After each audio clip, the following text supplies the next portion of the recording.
Hello, welcome to the Standing Committee on Health and Social Development. Today is Monday, October 31st, and this is our 1 o'clock meeting. Can I get a motion to adopt the agenda? First, Michelle Beaton, and I'd like to welcome our members here today, Zach Bell, Rob Henderson, Michelle Beaton, Carla Bernard, and visiting is Hannah Bell. And so today we're getting a briefing on the response for Hurricane Fiona from Maritime Electric. So what I'll do is I'll welcome the guests, Jason, Enrique, and Kim, and then I'll pass it over to you so you can introduce yourself for Hansard, and then continue on with your presentations. And then if there's any, I'll watch if there's any kind of clarification. I'll take maybe a clarification, a question or two if you have it as the presentation goes. But other than that, we'll save our questions for the end. So thanks very much for coming today. Okay, thank you, Mr. Chair. Thank you. Well, good afternoon. My name is Jason Roberts. I'm the President and CEO at Maritime Electric. I'm the Enrique Riverol. I'm the Vice President of Sustainability and Customer Operations. Good afternoon. I'm Kim Griffin. I'm the Manager of Sustainability and Corporate Communications and the Maritime Electric's official spokesperson. Well, good afternoon. Thank you, Mr. Chair, honorable members of the committee, honorable member of the legislature attending today, other guests. Good afternoon. I'm here today with my colleagues. I want to thank the committee for the opportunity, for the invitation to present on our restoration efforts after Fiona. Maritime Electric has been serving islanders since 1918. We take that responsibility seriously, and we strive to provide safe and reliable service to customers every day. Sorry, Jason, I'm trying to get the presentation. Sure, take your time. It's not moving when I press next. Okay, well this happened last week, so Okay. You'll see that door magically open and everything will be fixed. Okay. See here? Exactly.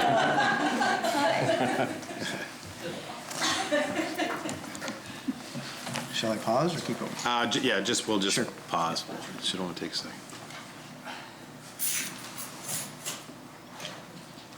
Is the bottom here? There you go. Okay. There we go. Thank you. She want a cameo appearance. Thanks a lot Yeah, for that. sorry for that. Great, no problem. Continue? Yeah. Thank you. So Fiona was truly a historic and a devastating storm for our province. The destruction to the island's infrastructure was experienced province-wide, impacting the lives of all islanders. In addition to the damages from the storm surge and the flooding, the number of downed trees island-wide was extensive, causing damage to homes and property and loss of power to almost all customers. The damage and the accessibility challenges added significantly to our work and slowed at times our restoration efforts. Post-Fiona, many organizations, departments, and people have shared their experiences, their plans, and their observations for lessons learned. We will share with you our perspective on the storm, as well as information on our restoration efforts and our learnings that will strengthen our future disaster response and restoration plans. Prior to Fiona, we experienced Dorian in 2019. And Dorian's been mentioned a lot in relation to this storm. At the beginning of restoration, after Fiona had passed, we had 70 crews deployed across the island, and there were more on the way. This number of crews is similar to the number of crews that we had working during Dorian, which at that time was the largest storm response in our company's history. And Fiona certainly changed that for everyone. At the height of the Fiona restoration, we had 264 crews and 49 field supervisors working alongside our Maritime Electric storm restoration team. In all, over 600 people were working 15 to 16 hours a day to get the lights back on for islanders. The level of response required for Fiona was unprecedented in our history. For our employees, for the Fortis crews that came from across Canada and out of the US, for the other utility crews on island and off island, as well as the many government agencies, partners, and islanders who helped during Fiona. The amount of work completed on our system to restore power to customers took tremendous teamwork and coordination and effort to keep everyone safe and to restore power as quickly as possible. As you'll see in our presentation, safe power restoration, safe for both our customers and our employees working on the power system, requires a very methodical and systematic approach based on many different factors. Some are dependent on the safety and well-being of customers and our employees, and some on the electricity system itself and how it functions. While we recognize and we regret that customers went without power because of all the damages caused by the fallen trees, by October the 5th, we did have 90% of our customers with power after 11 days. You'll also hear in our presentation that we take key learnings from every storm response and every system event that we experience, and Fiona is no exception. We have some key learnings that we will share with you. And these include, first of all, the need to improve our communications to our customers on power restoration timelines. We acknowledge that, and we're committed to getting better at that. We also need to continue to build on our vegetation management practices as we respond to the climate change impacts. So thank you once again to the committee for the opportunity to present today, and we look forward to continuing the conversation and answering your questions. Mr. Chair, we do have a presentation that we're prepared to deliver if it's okay. Sure, yes, please. Okay, Thank pass you, it over to Enrique. Yeah. Good afternoon, Mr. Chair and honorable members of the Legislative Assembly. So Kim and I are going to be providing an overview on the preparation for Hurricane Fiona, the restoration process and how we went about prioritizing the restoration of our customers, the challenges that we encountered throughout the restoration process, customer engagement and communications, as well as the lessons learned from our postmortem last week. We began monitoring Fiona a week in advance and started to inform our customers to prepare for power outages.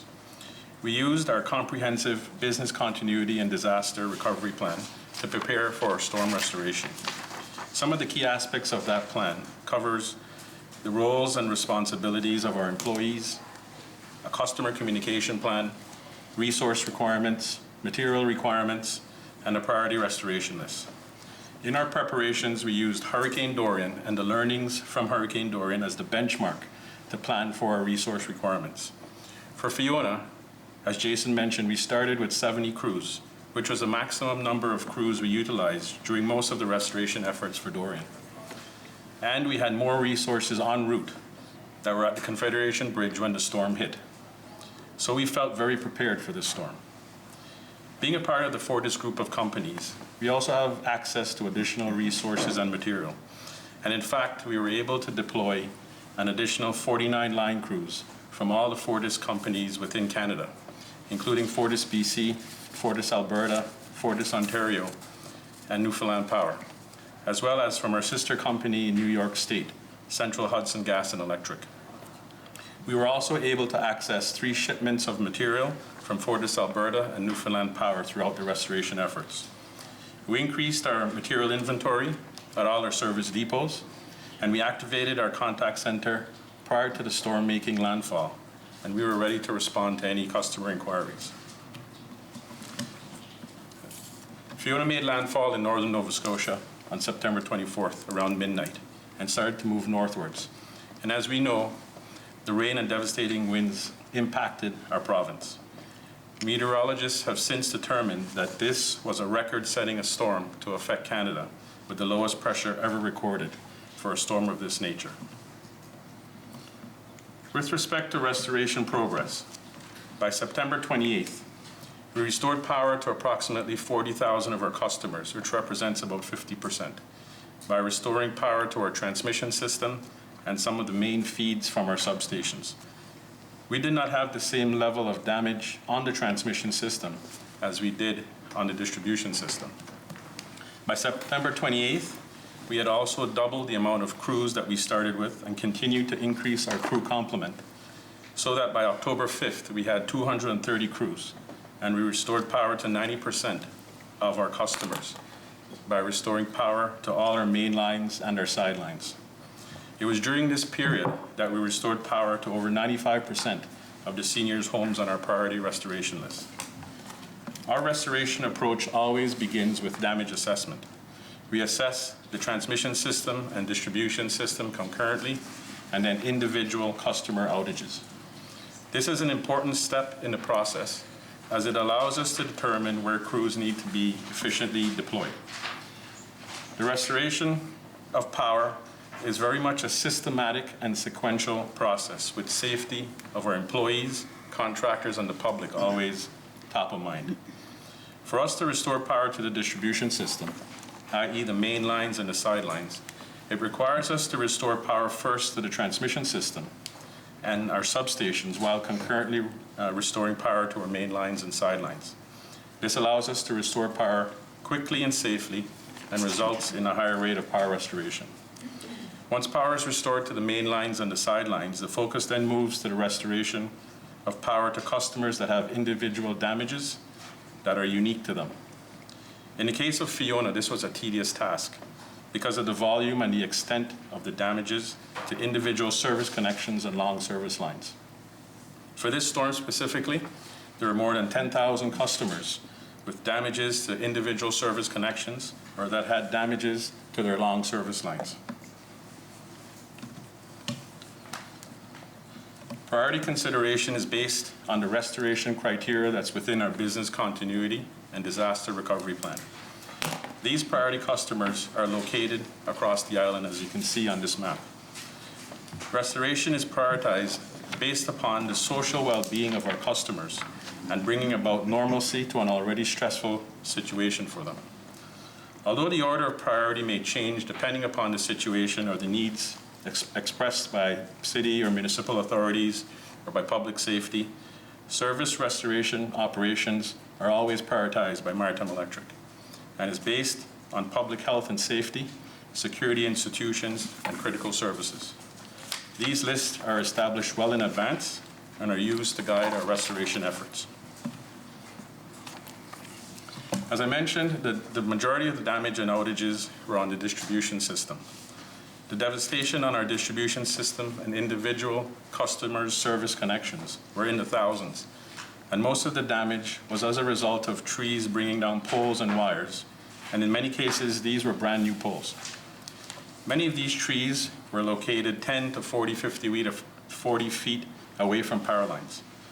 These photos show areas that were severely damaged by these large trees and include some of the areas that I personally visited, including the Eastern Road near Dalvey, Gladstone Road, the St. Patrick's Road, Mount Stewart, some areas of Charlottetown and Cornwall and Stratford, Launching and Rocky Point, just to name a few. When you look at these photos, I imagine you see broken and uprooted trees, road closures, flooding, debris. What I see is significant safety risks for our crews and the public, accessibility issues for our crews, large trees across power lines that will take hours and sometimes days to remove, and communication difficulties of the wireless network site because of the wireless network sites that were damaged. But we were able to manage through these issues, and in fact, we had a helicopter patrolling our entire transmission system the day after the storm hit. We used a drone to access to assess the damage in hard to access areas. We had damage assessors and line crews deployed across the transmission and distribution system, assessing damage and restoring power in these conditions. When we look at the system impact of Dorian versus Fiona, and you compare the two, the damage was truly unprecedented. For Dorian, we removed 5,000 trees to restore power, while for Fiona, we removed over 35,000 trees. And this does not include the 6,500 trees that the Canadian Armed Forces removed. For Dorian, we replaced 97 broken poles, while for Fiona, we replaced 1,133 poles. For Dorian, we replaced 37 kilometers of wire, while for Fiona, we replaced 140. There were 136 damaged customer masts that required reconnection for Dorian, while for Fiona, there were 2,037. For Dorian, we replaced 93 damaged transformers, while for Fiona, we replaced 445. The map on the right shows the extent and widespread damage across the island, but predominantly in central and eastern PEI, and also in densely populated urban areas of Charlottetown, Cornwall, and Stratford. So I'll pass it over to Kim. Thank you, Enrique. Mr. Chair, honorable members, members of the media. Business continuity and readiness to engage and communicate with our customers is an essential part of our work in advance and during an event. We were here for consistent and reliable, around-the-clock service to our customers. So as Enrique mentioned, we have our business continuity plan, but we also have our crisis communications plan. We have our outage readiness with our business continuity with seasonal checklists. And we also have an annual tabletop exercise that we do from a crisis perspective. We also have support from our other Fortis utilities across North America who we were in constant contact with before Fiona hit. Contact center operations opened, as Enrique had said, the day before Fiona hit. Some of our customers on Friday night were starting to actually call. We opened at 9:30 or so, and we also had our customer service reps staying at a nearby hotel in the event that there were issues that they couldn't make it to our head office on Kent Street. We also had our backup ready at West Royalty in case there was any significant damages to our Kent Street head office location.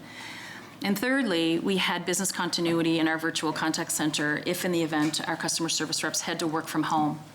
So we have the ability in our virtual contact center that our contact center representatives can work at home.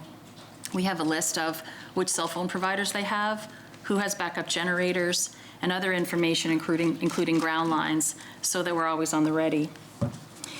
We also have a radio system and 5 satellite phones across our operations to connect with each other as well as with Fortis if in the event there was an island-wide blackout or, from a telecommunications perspective, an island-wide full blackout and we needed to reach people off island. We needed to and we were ready to serve our customers and communicate with them in multiple ways. Upfront messages on our 1-800 system, live agents at the on-island contact center, which are your neighbors who are answering these calls and providing information on the website. Readiness and redundancy planning is key for us. In Fiona, not everyone had connections. Not everyone uses social media. So we provided updated and hourly messages on our 1-800 number throughout the entire event. We felt this was very important. We learned this from Dorian, that many of our customers still had their ground lines or needed optimal and multiple ways to be able to communicate with us. As well, many customers left voicemails on our system, which is a new option for our system post-Dorian. As I mentioned, customers need multiple ways to reach us, and we know that islanders also want to be able to talk with us or send us a message directly. As I mentioned, social media is also a key tool, but it's also important for us to use that as part of our toolkit with information, whether that be videos on storm information, updates from what the crews are telling us, and safety messaging to inform our customers. The Fiona designated website page was key, and also the outage map. With such high volumes of interactions, they worked well, and it was updated every 15 minutes with our live data into our outage system. During restoration efforts, we had feedback from our customers that some of you may have heard as well, that they found that even our map was difficult to read based on the outages. So we changed that mid-storm and took those little green triangles off our map, which represented these isolated outages.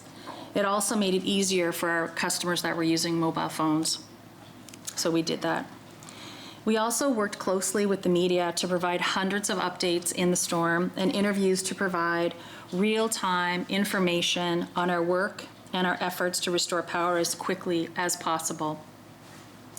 The media was absolutely instrumental in warning islanders about Fiona and also informing them of the devastation across the island and the information on restoration.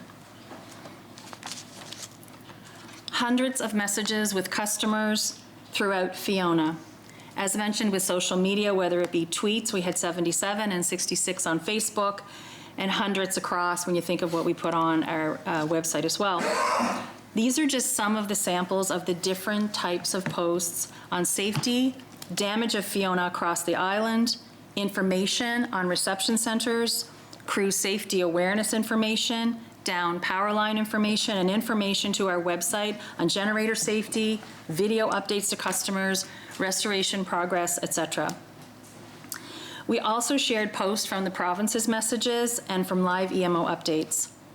In addition to the content that we created It was also shared by media and many customers. Key information on the website included the outage map and the report and outage page, safety tips, including that of generator safety, service mast information, and Fiona neighborhood restoration updates. Messages, information, and showing our customers the devastation and how our crews are working to restore this power, and their power was key. Collaboration is essential in a disaster. Our work with EMO, government agencies, and partners was key. We worked closely together. I was accessible at all times. We participated in all daily emergency operations meetings with other agencies and partners and provided daily updates on our restoration efforts for situation reports in person or virtually every day. Separate meetings were also held with departments, representatives, and as you can imagine, we were in a room with something like 50-some government agencies around a table, as well as calling in or using the virtual Teams option. Working with government agencies was beneficial for coordinating road clearings, access, vegetation management, which is really tree trimming, and discussing key government infrastructure needs. The information was provided daily and was used to inform reception centers and where they were needed, and there was a mutual sharing of information across departments and agencies for safety, customer support, and information. I can assure you that every single department had priorities for us. They had priorities for their areas, trying to have seniors restored, schools, hospitals for islanders, gas stations, getting the roads cleared, and responding to emergencies, whether it be fires, policing, etc.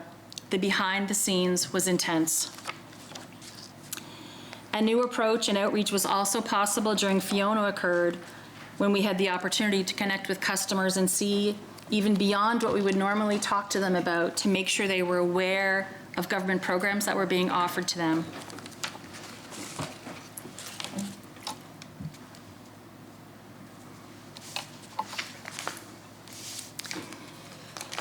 Fiona was the largest customer storm event in our history, and communicating with our customers and providing information was absolutely critical.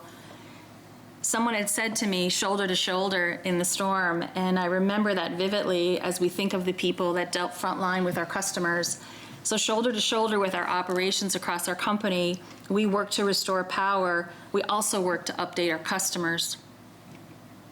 The sheer magnitude for our infrastructure was over 1.7 million page views, 72,000 interactions, over 25,000 phone conversations on the phone with a customer service representative.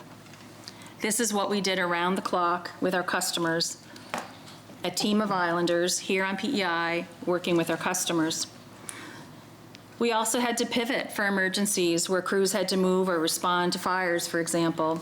During restoration, our crew even arrived on many sites often and were still amazed at the damage, at weakened trees, and even the need to have more cut around them. Fiona also brought out the best in many, many people. Hundreds of stories of islanders helping each other. We also had very stressed customers, very upset with the situation, and they were scared.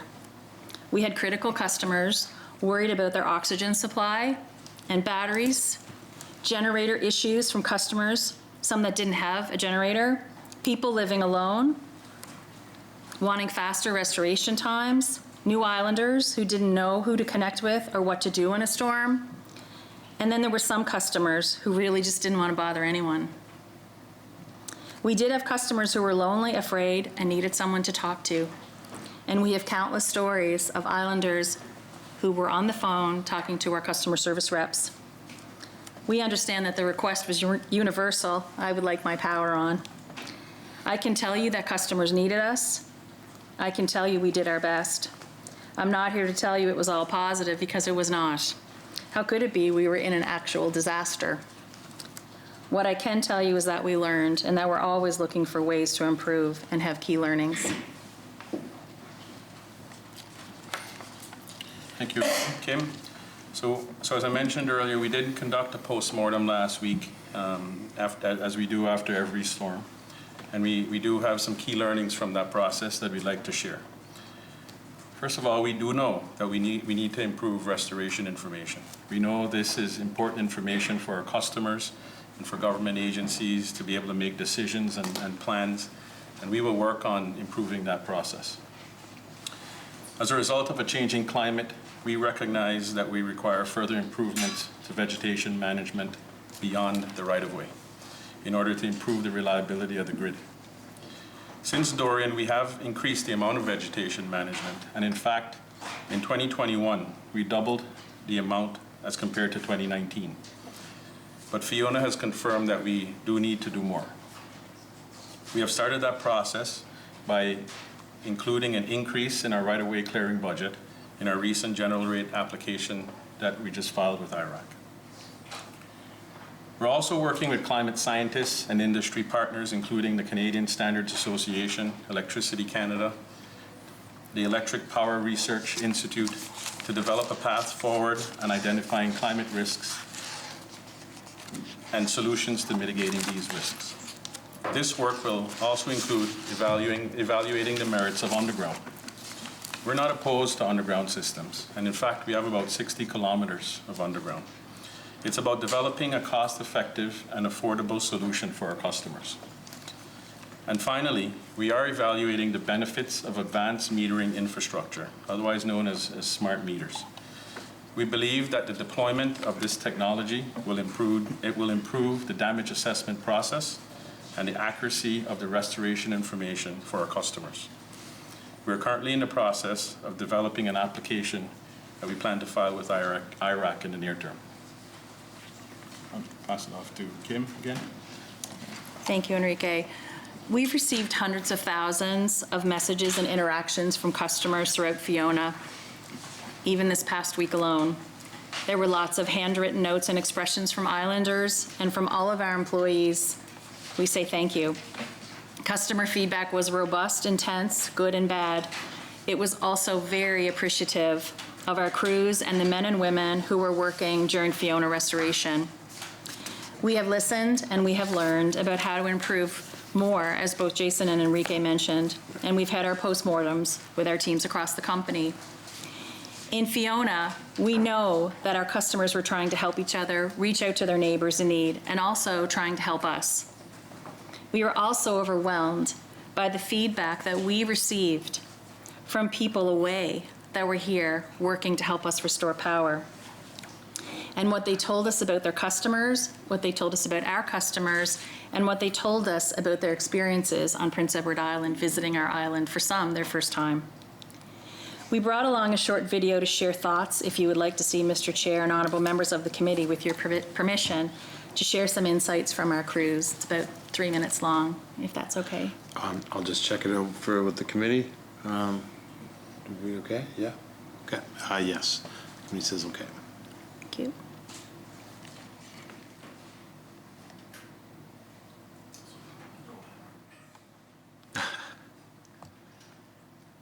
So my name is Mark Schenko. My name's Dan Rickard. My name is Rod Anthony. My name is Mark Mon. Terry Davis. My name is Dwayne Stoddard. I work for Central Hudson out of New York, and I've been an employee there for 33 years.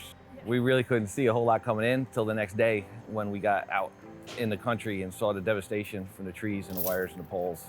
When we were driving from the bridge to here, it really didn't seem too bad, but it wasn't until we got right down into the heart of like Charlottetown, Stratford, where we started seeing the mass devastation. The big trees down through cars and people's houses, and poles broke, and this is probably the worst one I think we've ever been to.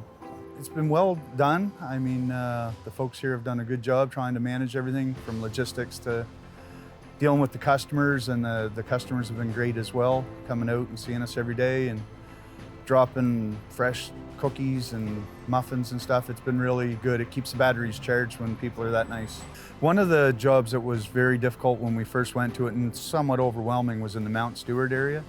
Down in the town of Mount Stewart, there was such large, mature, beautiful trees that just caused a lot of devastation, 10, 12, 14 poles, and newer poles, not old infrastructure, but new poles were just destroyed from these huge trees. I think there's going to be a lot of trees that are like weakened, from this storm. So it could be ongoing. The problems with the trees and so on are going to be ongoing for some time, I would say.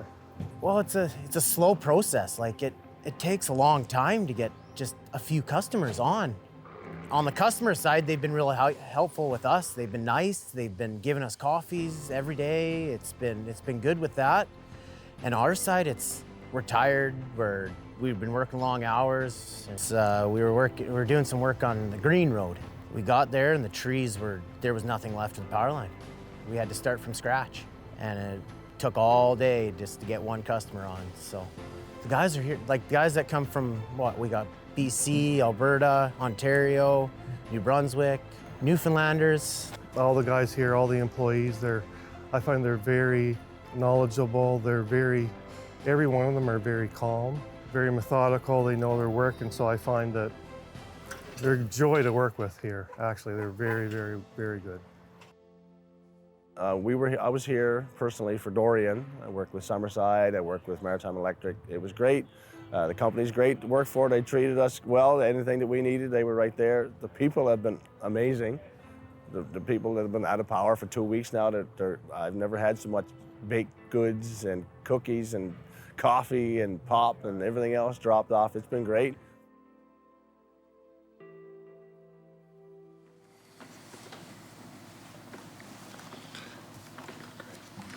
Well, thank you for the opportunity to present some information on our restoration efforts. I do want to take a moment, if I could, to thank our customers for their patience and understanding while we worked through this unprecedented storm. It's nothing like we've ever seen or had to deal with before, but we certainly do appreciate our customers' patience while we got through it.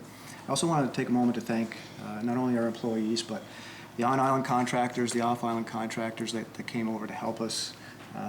Government agencies, Canadian Armed Forces. There were a lot of people involved, local island businesses providing meals and accommodations. It was really a full team group effort, and we couldn't have got through it without the support from everyone. So I certainly want to thank those organizations and businesses for their help. So with that, Mr. Chair, we'll turn it back over to you. Thanks very much for your presentation. Yeah, and we'll open up to questions for the committee. We do have some time, so just take a little bit more time than we've been normally accustomed to, I guess, I would say at this point. So we'll start with Michelle. Thanks, Chair. And thank you for your presentation. I appreciate it. And I just want to first and foremost thank all of your frontline workers and the different companies that assisted through this. I had followed one procession through Stratford and kind of watched a little bit of how they kind of came and trim back the trees, and then were followed by a line truck behind them. And when you saw how streamlined and how well they were working together, none of the criticism would ever, from me or I'm sure from my colleagues, ever be directed towards the work that they did, because I completely believe that they were professional and did everything that they possibly could. But I am going to talk about other areas in which I've had a lot of people reach out, and I'm sure Islanders have reached out to their representatives and yourself as to, other places that they had questions for. So the first thing I want to just kind of talk about, so you were here in 2019 and you presented, and there was a lot of questions around smart metering and areas around climate adaptation and climate change at that point in time, and what can be done to the grid. And there was a lot of, I'm going to call it, a bit of opposition of what needed to be done at the time. And it does appear that Maritime Electric has taken kind of a status quo approach to climate change adaptation. And now you're saying that you're going to look into smart metering, when that's something that maybe, we can probably all agree that meeting 3 years ago was timely then, when we see what we are looking at right now. So I want to know how your approach to climate adaptation, climate change adaptation has changed, because I think that we can all agree that this is not the last Fiona we're going to see. So how are you actually going to put those words into action? Thank you for the question. I'll start by saying we have for many years been doing grid resiliency work, strengthening the grid, rebuilding, replacing poles, putting new equipment out there, building to the standards that are set out, Canadian Standards Association standards. What's interesting is CSA this year has introduced direction to consider climate change in your standards, which is great news for us, because now it gives us the opportunity to say, look, this is the standard that we, just to say to the regulator, to say this is the standard that we build to. Now it's time to also consider climate change. So that's a check mark for us. As Enrique mentioned, I guess just to clarify, in terms of smart meters, it's not that we're considering it. We actually are going to be moving on that. So you will see a filing from us probably in the next month or so to adopt smart meters. So we are actually going to go ahead with that. One thing that we found with this restoration is when you look at smart meters. So smart meters are kind of what we have today are the RF meters. So they kind of talk to us. So when we drive by, the meter will say, "Hi, I'm here. This is the reading," and we pick it up and we go on. But we're not able to talk to the meter. Smart meters gives us that ability to communicate with the meter. So it's a two-way conversation now. So, what we learned from this restoration is if we had smart meters in the system deployed, we could actually then look out across the system at any point in time and see, is your house on, is your house off, and we would have that information. What we did this time around was we drove around with our meter reading group, and we actually picked up the readings from the meters as we went. So that way we knew who was on, and if we didn't get a reading, we knew they were off. So we are actually going to be moving on smart meters. And you will see that application in the coming months, probably next month. Hopefully we're on track for that. Looking forward, in the electricity world, things move, I don't want to say slowly, but they move at a pace that's probably not as quick as some people would like to see. So when Dorian came through, that was really sort of a reminder that we need to start thinking about climate change. And so we've done some things as part of the Fortis group of companies. We're involved, so we have access to much bigger utilities all over North America. So we have working groups. There's a climate resilience and adaptation group that we're a part of. So we're sharing information, we're learning best practices around how to adapt to climate change, the learnings that we get from that. We're also doing a climate change vulnerability assessment this year, and we should have that report out probably this month, maybe early December is a time frame. So that information is going to help us and inform us on what we need to do for the future. Because when we build a line today, that line is meant to last 30, 40, 50 years, ideally 50 years. With climate change, if we build at today's standards, now we're not thinking about what that future looks like. So with the new CSA guidance, with this climate vulnerability assessment, that'll help us plan for the future. Michelle? Thanks, Chair, and thanks for the answer. There are a few things in there that are concerning to me when you reference the standards and that's only come out this year.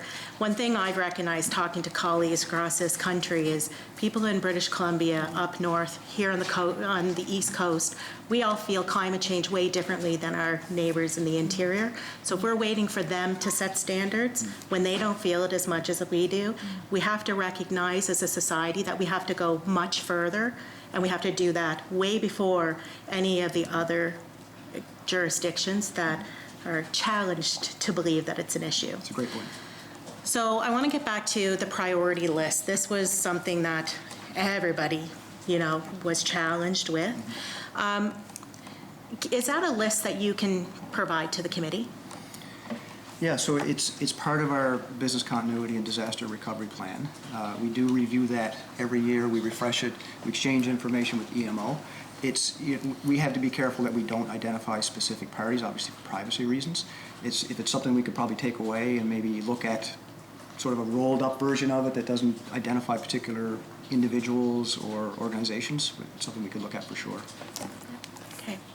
Michelle? Thanks, Chair. So the reason why I asked that is I know there's individuals on your priority. I believe that there are individuals on your priority list. And for instance, one of my neighbors had a premature baby who came home from the IWK and followed all of their recommendations of putting themselves on the Maritime Electric priority list.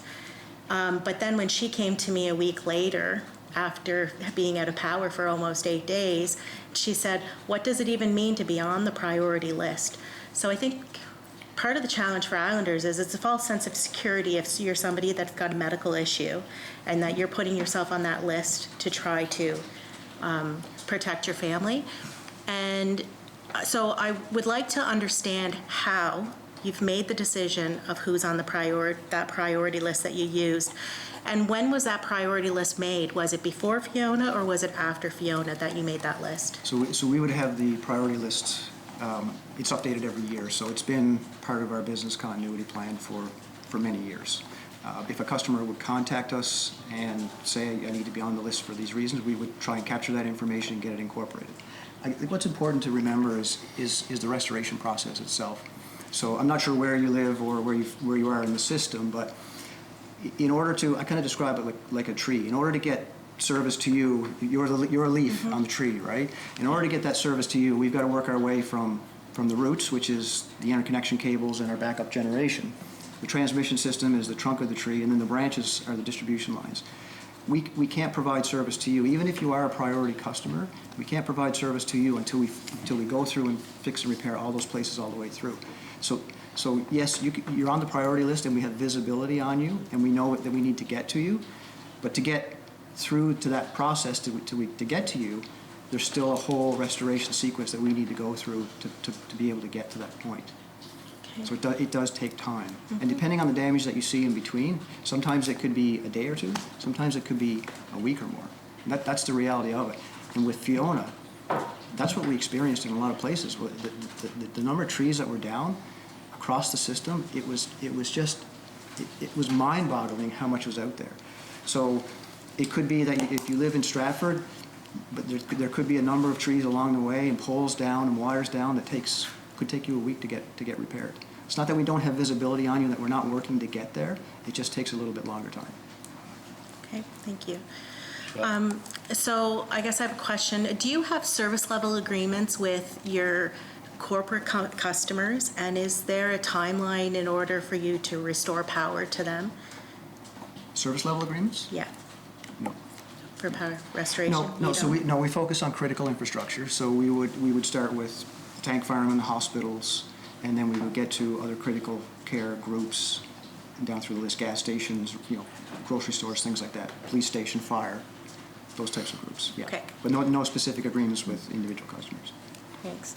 Sure. So when you say that you revisit your priority list yearly, we were hearing from the EMO, we also heard from Social Development and Housing that other departments across across government would provide additional priority infrastructure. Were they new sites that were being added to the list, or were they already on your priority list?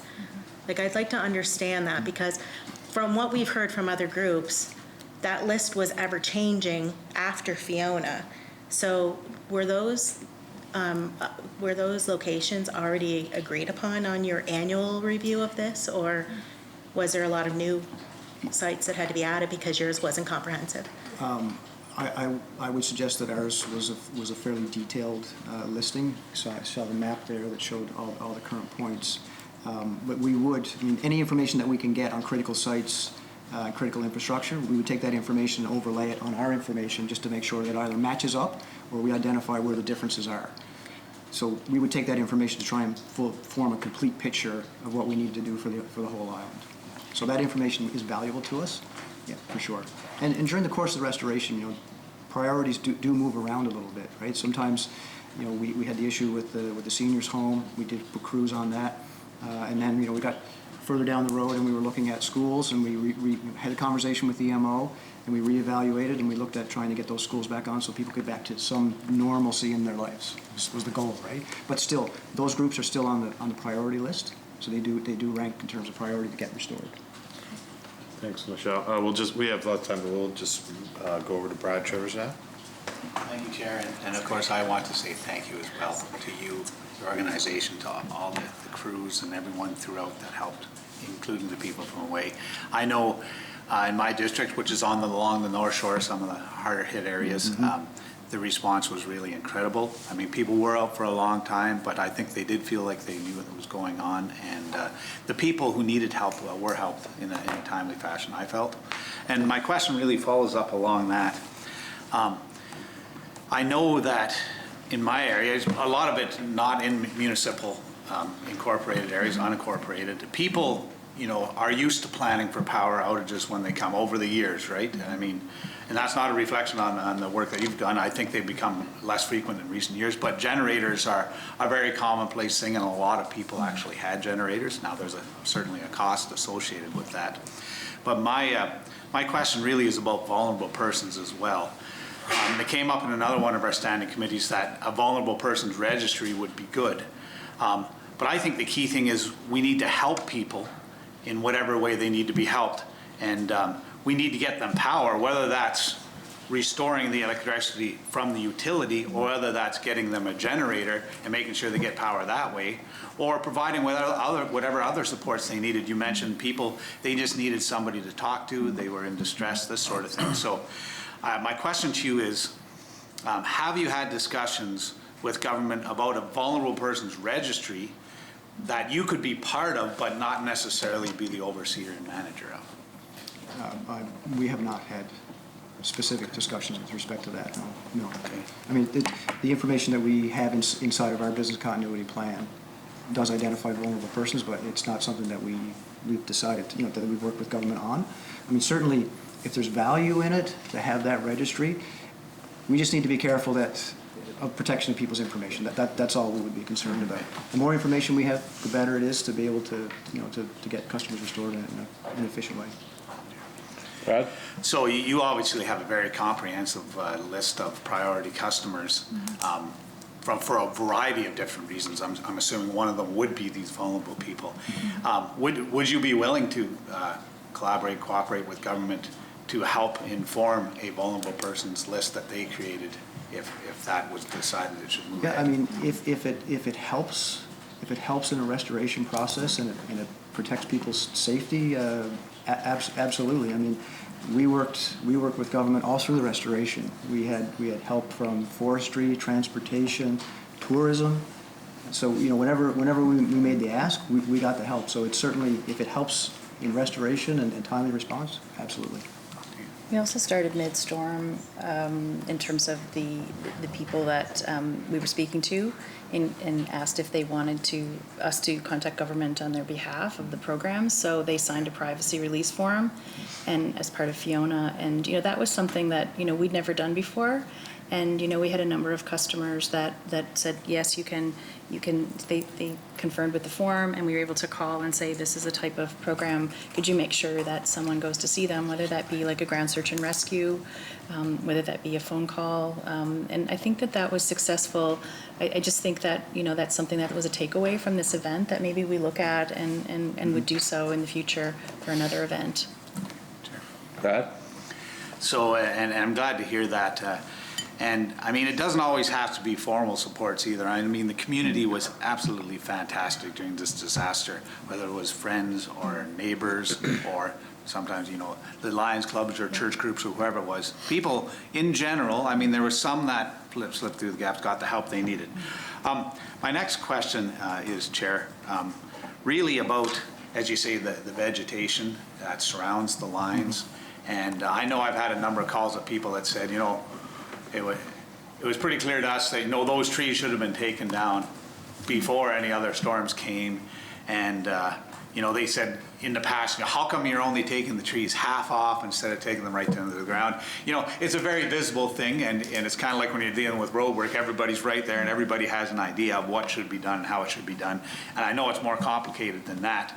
So are you planning to do some more proactive vegetation? I think you alluded to that, but also, you know, can you address some of the challenges that you face with taking down some of these trees that either are immediately next to lines or might fall onto lines? Yeah, great question. We're permitted by the provincial government to occupy part of the roadway right-of-way. So we're on the edge of the right-of-way. So what will happen is we'll butt up against people's property lines at the edge of the right-of-way. Typically, if we can get approval from the customer, we'll cut in the air the first 10 feet? Yeah. 10 feet off. So you get that kind of not so nice looking, picture when you drive down the road. What we learned with Dorian was we had a lot of damage on our transmission system. So not necessarily the lines that you see driving down the road in front of your homes, but the transmission system, the backbone system. So the last couple of years, we put some extra effort and money into cutting the transmission system trees. So although you don't see it, it really paid dividends this time around with respect to the security of the transmission system. Very little damage. When you get into cutting trees outside of the right-of-way, it becomes a discussion with customers around the look of your property, what happens after, where do we plant more trees, or do you plant more trees, or what can you do? So some of the things that we're looking at doing, after Dorian, in 2020, we were kind of looking at, what do we need to do from a vegetation management perspective? And we quickly realized that we need to shift from focusing on poor performing lines, which is kind of where we would go to trim trees. And we trim, we don't ground cut usually because of the cost. It's cheaper to go and trim it, and you get more kilometers done for the dollars that you have. So that's kind of why you see that not so nice looking along the roadway. So we started in 2020 to look at a shift to a cycle type, an island-wide cycle approach to tree trimming. And ideally, we want to be in that 5 to 10 year cycle. To do that, obviously, you need to have more funds to cut the trees. So in 2021, last year, we basically doubled what we were spending on vegetation management prior to. So we went from about 1.5 to about $3 million. We're on track to do that again this year, around $3 million. And we have a filing before the regulator that sets out a plan to get us from there to about 5 to 6 million. It's kind of ideally where we need to be to get on that cycle. Part of the discussion, though, that we need to have sooner than later is that conversation with the customer to say, look, these are beautiful trees that are on your property. They're 5 feet away, and this is what we experienced in this storm. They're 5 feet away from our lines on the right-of-way, but they're on your property. Is there a way that we can manage that tree so that it's safe to the lines? Maybe there's a tree planting that we can do, a low-growth, slow-growth type of tree on your property to replace it. We just need to find better ways to have that conversation with the customer to get approval to cut those trees down. That's what it boils down to. Right. Thank you, Chair. Just one more. And so, of course, along those lines, there may be other strategies that could be used. For example, it's been brought up, burying the line when it's on people's property. And I know there's different challenges with that, including likely cost. But if you're paying extra to trim the trees, and anyhow, I'm a visiting member of this committee, but perhaps that's something that they can take into account with the questions and recommendations as well.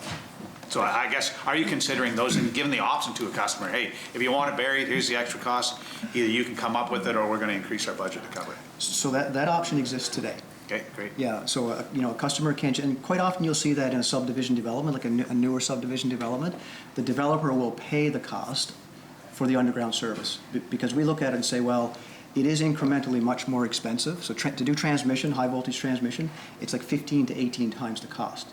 Distribution lines that you see running down the main roads, they tend to be about 4 to 5 times the cost. Still expensive. So we approach it from, with the customer lens on it to say, what's the most, the cheapest and the most convenient way to do it that's quick to do, so there's less cost to the customer. And that traditionally has been overhead. Now, we're not opposed to underground. I get uncomfortable when I talk about additional costs for customers to go underground, because that translates into bills. And our job is to make sure that we manage the cost of the customer's bill as much as we can.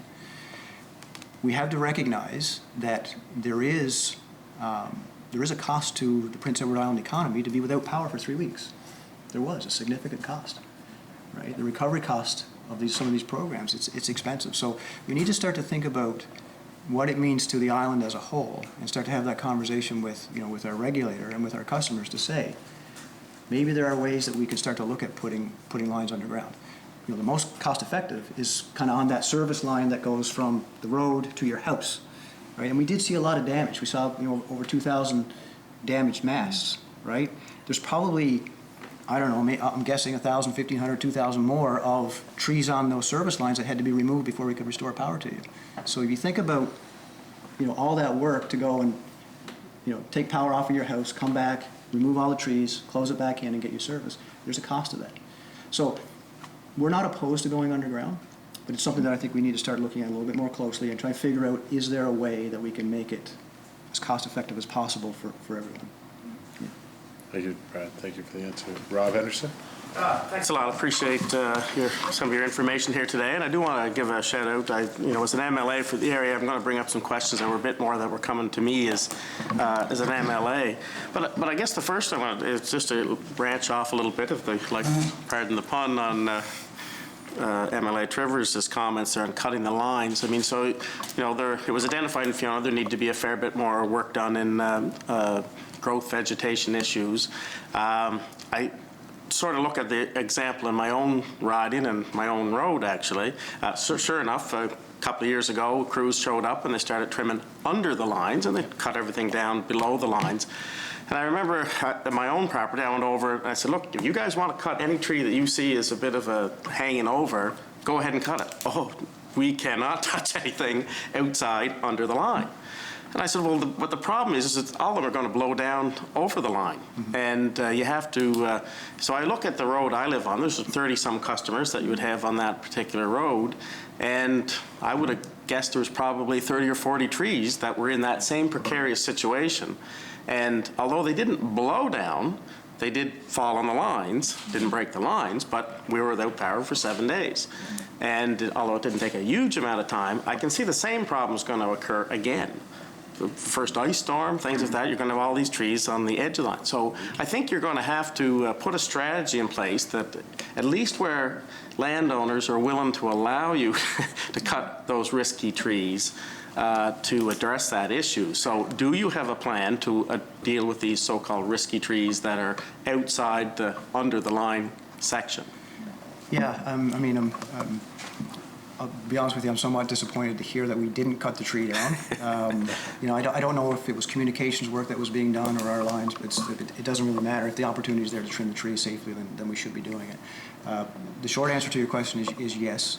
We do recognize the need to do more vegetation management, and we are working on a plan to have those conversations with customers and find a way through, because not everybody wants to see that happen. So we want to make sure that we get a reasonable, consistent approach to it, but find a way that it's more enticing to people for sure. Yeah. If I may just add, part of the process is that we do call the customers. We have a list of all the property IDs, and we do have someone that calls a customer. And the question we ask is, are you willing to ground cut, we call it, cut the tree down? And our success rate so far has been 30%. 30% have said yes. So it's not high. So what we do is then we go and we trim it to below the communication lines. But if the customer says, yes, we're willing to take that tree down, we take it down. So like Jason, I'm a little bit surprised, but that our arborists would say that.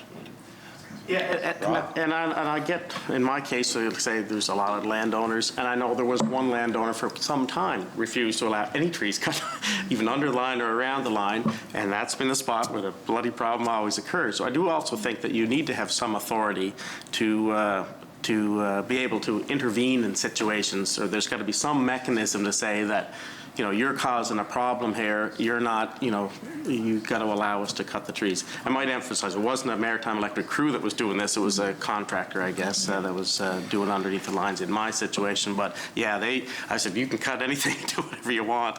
And they were quite adamant that they couldn't touch anything. Yeah. There's that balance. I mean, some customers look at their trees and they have a very strong emotional connection to those trees that they may have planted it with their children or their grandchildren. And so it really is that balance and having that discussion with those customers as well. We've certainly heard from a lot of customers, though, since Fiona, that have seemed even more open to allowing us to have, conversations, and from a climate change perspective, but also just from a power restoration perspective, how challenging it has been for us. Rob? Another question that I had a lot, and I've been putting some thought in, and I had a good discussion with Angus Orford about this, and there's certainly, I can see it different ways. But one of the issues that I found in my district, again, was that, when a road got opened or a region got opened, and all of a sudden there was one person left behind, and it could have been a bit of a long lane, and it could have been a tree on those lines. But that's where people seem to get, they felt really abandoned. They just felt that there was, when will they ever come back? And, so those people got on after 7 days, 8 days, 9 days, whatever, and they never did get back on until 18 or 19 days later. And I mentioned this to say, is there any merits to having maybe a so-called cleanup crew that kind of come around and try to get the one-ofs? Now, I certainly, in my conversation with Angus, was about, well, that's another crew that would be away from other lines. I sort of get that, but it seemed like those were the people that were most mad, after being left behind. And I always sort of say there's a little bit of misery loves company in this game. When everybody else is out around you, you understand that, you're not, but when you're left behind, so like I said, in my case, my riding's case, there was, I think, one person that was 18 days, another 19 days. And it wasn't that there was significant issues with them, it's just that they were left behind and it took a long time to get on. So maybe you could just identify that issue and what the merits are of why you would leave some behind versus not. That's a great takeaway for sure. I mean, we don't want to leave anybody behind when we're doing the restoration. Obviously, as Angus probably said, it could be that long driveway. They may have seen something on the line that they thought was a problem, so they didn't close it in. There could be a host of reasons. We may just have missed it. It happens, right? The restoration process is not perfect. Back to the earlier conversation with Michelle, if we had smart meters out there, we would have seen that right away. We would know, right? So it would have gotten on our list of say, oh, there's one person here on this particular road that we need to get to. So there are pathways to get there, and hopefully we will get there soon and not make those those kind of decisions moving forward for sure. Rob? And I understand that's a tough one. I totally get it that. So the next question I have, so you had, 100 and some crews here in total. It seemed like there were mostly Fortis crews or Fortis-related crews, but were there more crews out there from other companies that you could have possibly got, or what would have been the bar of how many more could we have had, and what would be the impediment of not getting them if that was the case? And I'm thinking of Hydro-Quebec and maybe more from NB Power or something along that line. Yeah, we had 264 crews in total. I think about 49, 50 were from the Fortis group. So we did have quite a level of support from them. When we look at the crew complement, we felt very well prepared where we were starting off. At the Dorian levels, and when we first started doing the damage assessment right out of the gate. We'd already contacted a lot of companies to say, if you have crews, are they available? The answer is yes. Okay, you're on the list. We started calling people right away, and we had people were rolling in every day. So I don't think it would have made much difference in terms of restoration timelines if the crews were already there, because they couldn't be deployed until we knew where to send them. Right? But 264 crews, that's quite a compliment for sure. One more. Sure, okay. This is one that kind of baffled me a little bit. But don't we generate some power? I know most of your issues were distribution, so but I'm thinking of the tank farm as an example. But do we not generate or have the capacity to generate any power through the Maritime electric system? Yeah, we do. We have a 50 megawatt turbine here in Charlottetown, and we have 40 megawatts out in Borden. So we have the ability to do some generation. What we ran into with this storm was, again, because of the extent of the damage, in order to run the combustion turbine in Charlottetown, it's a 50 megawatt unit, and the manufacturer says you shouldn't run it below, I think, 12 and a half to 15 megawatts because there's risk of damage to the equipment. So when we looked at reconnecting parts of the city, Riverside Drive circuit, to be able to run the generation, there was so much damage on the sidelines and the alternate pieces of the circuits, we couldn't restore the power. So we couldn't run the generator to serve that load. Now, we did get the transmission system up and running, and we actually had the tank farm on Sunday afternoon, late Sunday afternoon, and the hospital was back on late Sunday afternoon. So it was, a matter of hours. Yeah. Good. Yeah. Zach? Thank you, Chair. And just to echo all the other comments, we do thank you for coming in, and of course, thank you. Friends of the law linemen, and I know they work some long days, so I do want to thank them. So I just have a few different quick questions. One was, we all heard the statement beforehand, before Fiona hit was, let's prepare for the worst but hope for the best. And of course, I'm assuming you mentioned that you had, these plans in place, like what happens if this, what happens if that, but like the number that I saw that was so staggering was, the trees removed 35,000 plus from Fiona to Dorian. 1,100 poles broken with in Fiona and 100 broken in Dorian. So when you were making that preparation plan, like was the preparation plan kind of based on the Fiona, or sorry, the Dorian numbers being like, okay, this could be, this could be the starting point, or this could be the worst case scenario? Which were you kind of preparing for? Hoping obviously for the better, but preparing for. Yeah, I mean, prior to Fiona's arrival, Dorian was the worst.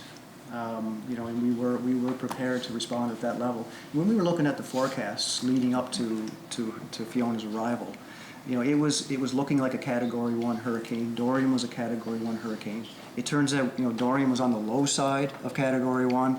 Fiona was much on the high side with sustained winds. And those sustained winds are what brought down all these trees. So, in our world with our business continuity, with Dorian being the worst we had ever seen, and at that time it was, that was the worst. Like, it really was bad. I mean, I don't think anybody expected that Fiona was going to wreak the damage that it did to the vegetation. And I think I heard last week that 50% of the tree population has been taken down. I think that was a news article I saw. But so we were prepared for the Dorian level. We also had made contact with off-island crews, and they were ready to roll. We actually had crews waiting across the bridge, as Enrique mentioned. So as soon as the bridge opened up late Saturday night, Sunday morning, they came across. So we were already ahead of the Dorian restoration level to start. Yes, sorry, just to add that when we started to do the damage assessment and saw the damage, we started to get more crews. And on day 4, we had 140 crews. So we started with 70, so we doubled by day 4, and then by day 10, we had 230 crews. So it was during the assessment that we started to make more calls to be able to get more resources here, and they were here, as quickly as possible.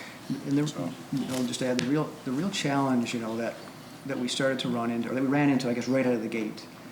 Sunday was kind of, by the time Fiona had left, where it was safe to get out, we only had probably 4 or 5 hours of daylight left.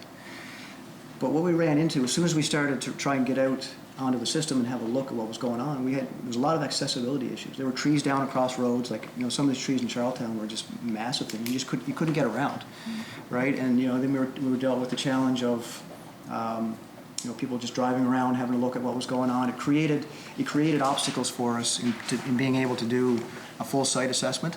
So as we started to bring in these more crews, deploy them, we were able to work our way further into the system, and we started to realize, like, oh wow, there's a lot of damage here on the system. So we kept bringing in more crews to follow it. But accessibility was a real challenge. And we also had no procurement issues. We had supplies, and then we had also supply trucks that were also arriving from a readiness perspective for the event as well. Zach? Thank you, Chair.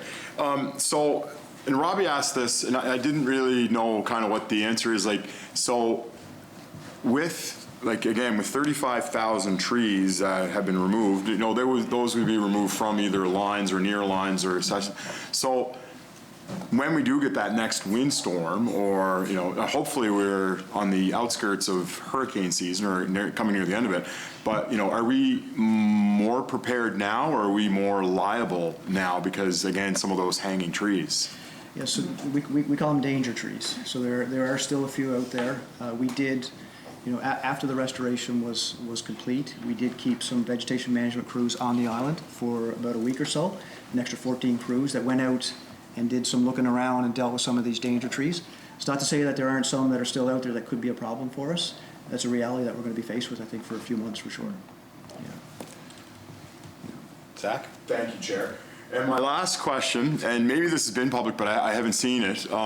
We've had a lot of different groups that have come in to present to us, and usually one of the first things that they tell us is, we've lost X amount of, the farm or the Federation of Agriculture that came in and said, our losses are going to be in the millions. Has there been a cost, or have you been able to calculate what you think this devastation is going to cost the company, and then essentially maybe to the ratepayers? Yeah, I mean, we don't have that final bill yet. If you think about having 260 crews here and all the support and logistics that goes with it, there's still a stream of bills and invoices left to come in that we need to sort of take care of, have a look at, make sure they're okay and they agree with our records before we pay them. So we don't have that final tally at this stage. I will say, you know, with any storm, we always file a report with IRAC. We expect to have that done in a couple of weeks. So that will talk about, you know, preparations, restoration response, and costs. So we should have a better idea in about a couple of weeks. Yeah. Zach? No, that's great. I really appreciate you coming in, and happy Halloween. Thank you, Chair. Carla? Thank you, Chair, and thank you for coming in today. And I too will echo a huge thanks to the lines people who were out working, and any chance that I had to chat, they were always very kind and very tired, and so a huge thank you to them. I'm going to be jumping all over the place to start here, but one of the things that I hear a lot from people is a fear that our grid is now made more vulnerable, and the fear that we hear all the time, I'm sure you have too, thank goodness this didn't happen in the wintertime. You know, our outcomes could have been a lot worse. And so I'm just wondering if there's any, if Islanders can expect more power outages, you know, as into the winter, or is that something you're not concerned with? I mean, I'll start by saying I believe fully that our system is strong. You know, what we dealt with Fiona was trees. That was the root of the problem, so to speak. Because when we look at the transmission system, you know, after Dorian, we had done a fair bit of work strengthening the transmission system, clearing away trees, and it performed very well during Fiona. So, and that tells me that it's in really good shape. When I look at our distribution system as well, you know, there's probably only 3 or 4 spots, North River Causeway, there's a spot out by Crossroads Fire Station, where poles came down because of wind alone, not because of trees, right? So that tells me again that the distribution system is in good shape. We had a lot of trees come down all over the island. I mean, some places there were 4 or 5 trees on a line. Other places you couldn't see our line in the trees that were down. You just couldn't see it. So that was the extent of the damage. It was really tree related. So I do believe our system is strong. I think it's resilient, and we've been doing a lot of work over the years to make sure it performs that way. Now with so many trees down, there is a risk of the danger trees for sure. I don't think you're going to see widespread outages. I don't believe that. And the other thing I guess to remember is winter storms are very different than hurricanes in the fall. If you think about the fall, you've got leaves on trees, the ground is wet, right? There's no frost in the ground. Trees are susceptible to come down. In the wintertime, frost takes over, kind of holds them in place. Now, you do run the risk of ice storms. Those are always a danger, right? And we've experienced those.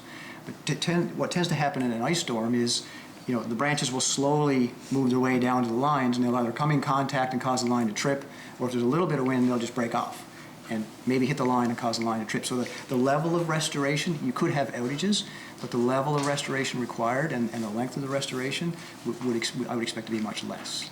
So there is a risk of damage to a winter storm because we do have winter storms. I mean, I can't deny that. But relative to a hurricane, the severity shouldn't be as much, for sure. Jason, if I may add, sorry, yeah, we've, after the storm, we did an inspection of our transmission system. We have about 500 kilometers, 600 kilometers, sorry, of transmission. We did an inspection to identify any danger trees, and we'll be removing them. And we plan to, over the next 2 months before winter, inspect our as much of our distribution system as possible to look for some of these danger trees as well. Yeah. And we have over 125,000 poles across Prince Edward Island as well. So this was a component of the infrastructure and the distribution side only. Yeah. Carla? Thank you, Chair. And I'm going to jump back to the priority list for a second. And I'm wondering if, as part of your critical infrastructure priority list, if there's any particular vulnerable populations identified on said list. It's hard to know without knowing exactly what your list looks like. Wondering if there's any vulnerable people, specifically groups, on your priority list. Yeah. I mean, we would have right down to the individual. So as an example, an individual that requires an oxygen supply, they could be on our list of vulnerable individuals. So it just depends on if they've reached out to us and we've had that conversation to flag them in our system. Yeah. Carol? Thank you, Chair. So would like long-term care facilities be on said list? And what about seniors apartments. Would it be that detailed on your list? Carla? Thank you, Chair. And so I'm wondering, of course, a lot of stories came out very quickly about independent seniors living apartments and in the darkness and, you know, all of those things, no ways to communicate. And I'm wondering, I know that a community member had called in to have PI Ground Search and Rescue to go into Hunt Court to check that out, and what they found was not surprising, as I'd been there the day before and witnessed a lot of it, and as I know others in here have as well. I'm wondering, at any point, did government get in touch with you and say, we need to get this on, or is this something that Maritime Electric took on their own? Yeah, so we had basically had Kim embedded at EMO, and there's daily updates, and maybe you want to expand a little bit, Kim. I wasn't at the meetings, but yes, I mean the short answer is yes. When it was identified that certain seniors' homes didn't have the backup generation that they needed, we did look at where they were on the system, the work that we were doing, and we did proceed to have some crews assigned to it to get them back on. Yeah. I was just going to say, but in the instance that we're talking about, that was in the media, Hunt Court, yeah. We look at where that was fed from. There was a lot of damage on that route to get to them, so they were kind of one of those examples where they're kind of at the end of the line, so to speak, and there was a lot of damage to get them repaired. But it did take a few extra days. But once they were identified, we did get to work on getting them on. We were working in the area, but we did assign some more crews to it. Sure, and maybe I'll just add to that. The names and titles of lists vary by department, so you could have someone say, like, we would maybe call it a critical care list or essential service list, and so we have multiple sectors, as was identified in the map that showed those priority customers. So you may just find that the names sound a little different, so I just wanted to share that with you. So if a customer's on oxygen, they will call us and make sure that we know, and then they're flagged in their system. And then we would have things like, for example, gas stations where the list may have had, from EMO, may have had, for example, 30 on that, who had generators and who didn't perhaps. But we may have found that there might have been a few more. So we cross-reference that, as you said, and overlay that with the list that we have. In terms of how we've identified, whether it be seniors living, housing, independent living, seniors' homes, whether they're owned by the government or owned by a private company, they're all put under seniors housing. So we then have looked at those and then tried to even break those out, because sometimes you may not know that what's the difference between an independent living versus a housing or critical care, or maybe an area where seniors have assisted living. So that could vary.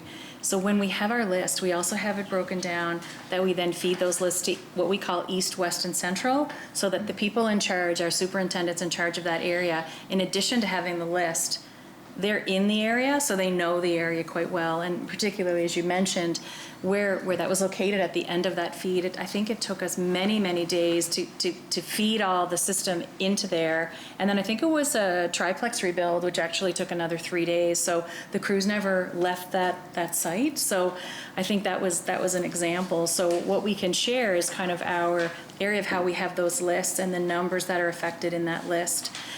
Every day, when we said that the list changed, what we meant is that people were double checking as they heard information. So for example, if I can use housing as an example, I think it was Vernon, I'll have to go back in my memory here, but in terms of talking about some of those areas in particular, the stress level was pretty high when realized that, whether they had a generator or not, people were quite worried about them. So it wasn't that we could get to them any faster. And I think that was the challenge that we tried to be able to communicate based on the rebuild. Even though you can be a priority, if the infrastructure along the way is hampered and we're working on it, that could make it slow even though one is on a priority list. And I think, you mentioned earlier about even having the discussion about the false sense of security. Even though you say, gosh, I know that I'm on a list, I've come home from the hospital, they know, but if there's damages along the way and we can't get there yet, then that's a real challenge as well, even though we're trying to get to them and rebuild the system as quickly as we can along that area. Yes, thank you. Carolyn? Thank you, Chair. And one of the things that I'm kind of struggling with as we grow out of Fiona is where the responsibility lies, right? And like, so if we used Hunt Court as an example, so we know kind of what happened there, we know what was happening, we know now they don't have generator, they don't have emergency lighting inside. And so how does this sort of information inform you moving forward? Does it have any impact on any, you know, like I know obviously I hear loud and clear what you say about things having to line up in order to, for this place to have power, this, and this has to have power. But I'm wondering if these specific examples and has informed you in any way moving forward. I mean, I think, you know, there's an opportunity there, depending on who owns the facility, you know, to have that conversation with us around, you know, what their needs would be or should be given where they are on the system. So Hunt's Court is a good example. You know, if they're near the end of the circuit and if there's significant damage along the way, then it's informative for us and the owner to say, look, you know, there's a timeline to get you restored because we can't get to you until we get all the damage fixed in between. So I think there's value in those types of conversations, no matter, you know, who the owner is, and, you know, if anybody that's on our priority list, and, you know, that's a conversation we should have with them. Yeah. And I just want to say I was on communication with your team about the Hunt Court situation. I've had that in called, and I appreciate the feedback that came back to me, and I know that they were working hard on it, but there was the Belvedere line that was down. It was. Yeah. Carla. Thank you, Chair. And so I guess, you know, and with all due respect, you know, when I hear it's time for those conversations, like, you know, it's something that we hear a lot, and then the next hurricane or the next natural disaster hits, and then we say, oh, did we have those conversations? You know, so I really, really hope that these conversations can be had, because there are so many variables that, I mean, as somebody said it the other day, and I like, Mother Nature is the boss. And, you know, like, we can't be just, we've seen what she can do, and we've experienced it. And so, you know, have that moving forward. Do I have another question, Chair? Quickly. Quickly? Okay. I'm going to kind of switch up a little bit. Actually, can I just go back on your list? Because I've got a little bit of a series. Sure. Okay, so we'll move to our committee members for second round. Michelle, Rob, then our guest, and then I'll put you behind. Yeah, thank you. Okay, great. Michelle? Great, thanks. So I want to just talk about your most recent application to IRAC, where you had requested a rate increase anyway to Islanders. So given what's happened right now, do you foresee that you will be requesting a rate increase again to Islanders after this, given the destruction? So the part of the current filing that we have before the regulator is seeking additional vegetation management funds. So I don't expect that application would make any changes. We will have to file a report with IRAC. You know, any costs that we incur, they have the obligation to review it and decide, you know, how it gets recovered. That'll be a decision that will be made in consultation with the commission at a later point in time, probably, you know, post October, obviously, but into November, December, once we file that report. Okay. Michelle? Thanks, Chair. And so back after Dorian, there would have been a lot of lessons learned as well, and moving forward, vegetation is one thing that you had identified, and probably some others. Was there any changes to legislation that you had requested of government after Dorian, such as having more access to cut trees and right-of-ways, or, you know, other areas where, you know, where I guess improvements could have been made to legislation? Did you identify any? There wasn't a specific ask for legislative change for right-of-ways. It is a conversation that we have with the provincial government. We're always looking to work with them around vegetation management, because part of the right-of-way, well, it is a government-owned right-of-way, and we trim in parts of it. So there is a discussion that happens regularly around, you know, opportunities, I guess, to share in that work. But we didn't request any specific legislative change, no. Michelle? Thanks, Chair. And for instance, burying lines, like, I mean, there could be a request to open up the building code and saying all new housing, like any new construction, needs to have their lines buried. Have you had that conversation around legislation? No, I mean, you know, My preference is to find ways that, customers want to have this happen. When you're talking about incremental costs, specifically to go underground, recognizing there are other costs to have power outages, but my preference is not to force people to do it. I'd rather see them want to do it. I'd like to find a way to get to that solution would be my goal. Yeah. Right. Michelle? Which I understand. However, 12 years ago when I built my house, I had that conversation with my electrician. He gave me the pros and cons, and when you measure it over 25 years, it's not really that much of an additional cost. So if people are actually familiar with the pros and cons of burying lines, when you do a new house construction, it is way easier to do it then. And then at that point in time, you can start having that conversation, because that number of masts that came down, and then it was a supply issue because electricians couldn't get masts. They were going to New Brunswick and Nova Scotia to try to get masts. And so anyway, I'm just surprised that there's not more discussion around legislation where things could be improved in order to future-proof a more resilient, because we all know from the road into a home is at the expense of the homeowner, right? So. And then I just want to talk about a little your operational and spending compared to other jurisdictions. So when it comes to resiliency in your system, do you have a sense as to, maybe you only have a sense into other Fortis partners or companies of how much they would spend, but as a percentage of your overall, I guess, revenues or whatever, how much do you actually put back into working on the system and creating that resilience? Our annual capital budget, which is the reinvestment back into the system, runs about 45 to 50 million. So there's a bunch of different things that are in there. So there is a lot of investment that does happen in the system. We are rebuilding lines every year. We're changing out old equipment, so pole replacements, individual items. We're putting equipment out on the system so that we have more visibility on when there are outages and being able to remotely control and restore power. So we are doing that kind of work. The measure that we tend to use is a reliability measure, which is the average number of hours that a customer is out over the course of the year. And we do look at ourselves relative to the Atlantic region, and we're a little bit behind the average Atlantic region. So we are working to try and get sort of in the average level. But so there is a little bit of work for us to do there, for sure. Sure, quick one. And so when you say you're a little bit behind the average of your Atlantic sisters, how much, like percentage-wise, how much less are you spending compared to what other? It's hard to compare the spend because we're a smaller utility relative to New Brunswick or Nova Scotia or Newfoundland, so it's hard to kind of compare the relative spend. We look at it in terms of the hours that we're out.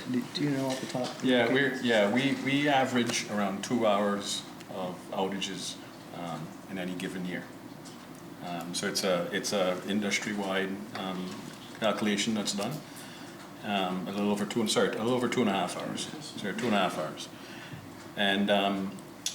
And the Atlantic average is a little bit lower than that. It's around 2.3. And I think that's what Jason is referring to. Yeah. So that's a measure to say, how often are you having outages on your system, which is, you could sort of make a dotted line to a resiliency in a way, but an outage could be caused by tree contact. It could just trip a line. That's not necessarily a damage to the line or poor performance of the line. It's just it's the event that happens. So it's kind of the measure that we would tend to use relative to other utilities. Okay. Last question. Yeah. So when you look at Summerside Electric, and they had all of their customers on within 4 days after the hurricane, and I get it, you're province-wide, so I completely understand that. But I've been hearing that there are things that they do differently within their system, such as like tying the lines differently and other things that they had done through climate mitigation and climate change adaptation that they learned from Dorian, and they've been implementing that. Do you have any comparison or any idea why they seem to be able to get their system back online because they were impacted.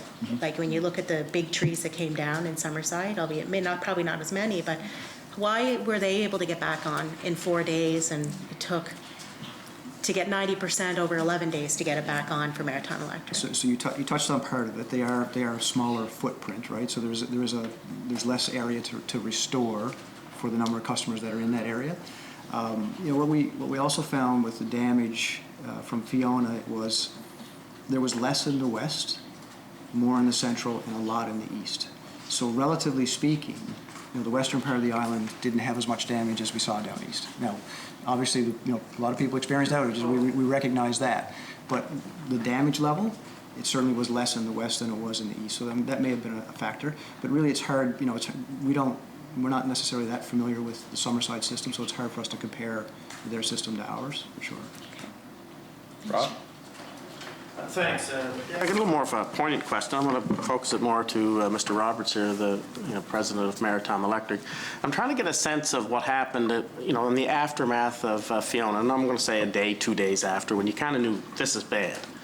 So I'm assuming you have the Premier's cell phone number, and I'm assuming he has yours. So can you give me a sense of that communication? So you called and he said, look, this is bad. We're going to be 3 weeks before we get all the power restored to customers. Or did he call you and say, how bad is it? And is this a situation where it's going to be a long period of time? And you say, look, we got 200 and some crews coming. Was there any kind of pushback to say that's not enough, or we not need to be 3 weeks, it needs to be 7 days, or whatever the number might be? So just give me some sense of that. Sure. I don't recall specifically who called who, to be honest with you. But I will tell you, when I spoke to Premier King, there was really two questions that he would ask me right out of the gate. First was, how's everybody doing? How's your team doing? And the second question was, how can we help? And that was really most of our conversation. And it was about the status of the restoration and what we were doing. And I wanted to provide them with the comfort that we were doing absolutely everything we could to get restored. But there was no direction or influence from the Premier. I also had conversations with Minister Myers, and it was similar. It was how can we help, and I would provide him with status updates, being the Energy Minister. Mm-hmm. Rob? So from that tells me everybody seemed to be comfortable that it was going to be 18, 19 days to restore power. No, I think what I'm trying to say is we were running the restoration. As a utility, it was our job and our role. And the Premier was interested in helping where they could, right?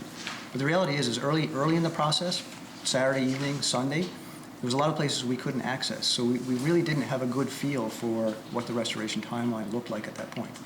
Right? We knew it was bad, and we started to exercise, the phone calls that we had made before to get the Fortis crews over, to get the other affiliates over from the region and stuff. So, we were acting at the time, but there was no sort of discussion around what that timeline looked like.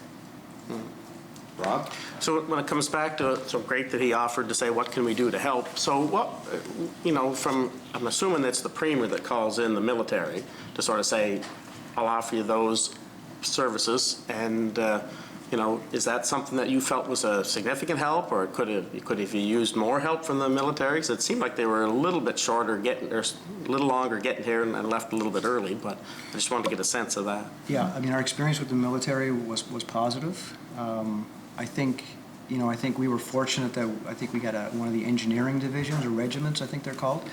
So those soldiers were familiar with chainsaw operations. So we were able to go into a particular site where there was a lot of damage, trees down on the ground. We were able to secure the site electrically, and we were able to send them in and do the ground clearing. It actually was a very good help for us. It was mostly in the eastern part of the island that they did the work.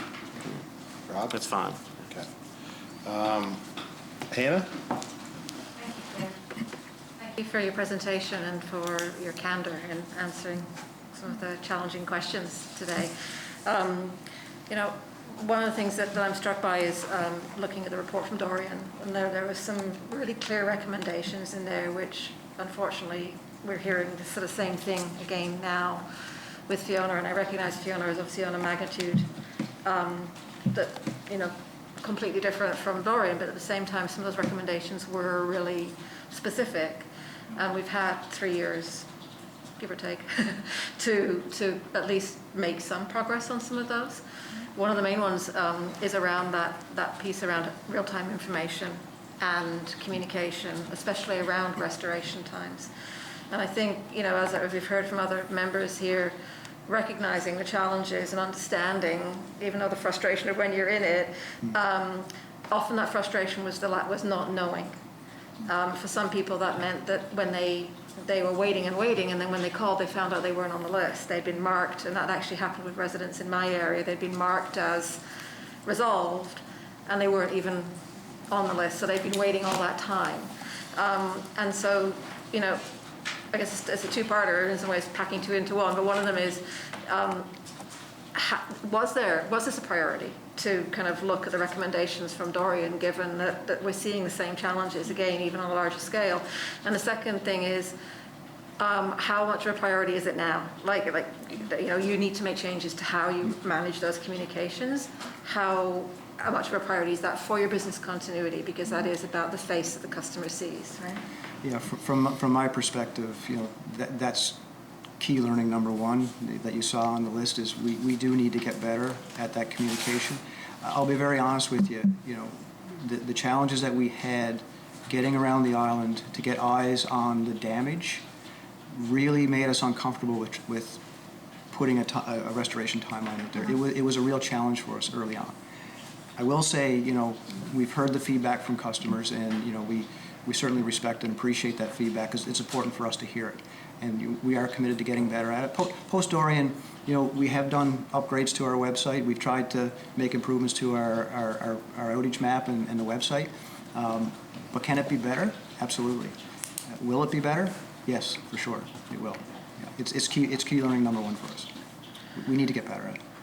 And I think if I may add to that, your point on the restoration, it is our major focus for us. And even in the last year, it is a bit of a mix of art and science on restoration, because you can see how some utilities may give a blanket restoration time into the future. And we're kind of balancing that with, making sure that it's accurate and also making sure that we have that information from our crews, the eyes on the ground. And this is the first storm that I've ever worked at where they just did not feel comfortable based on the damage on the island. And even this past year and post-Dorian, we've been starting to give restoration times, and we've been posting that as well.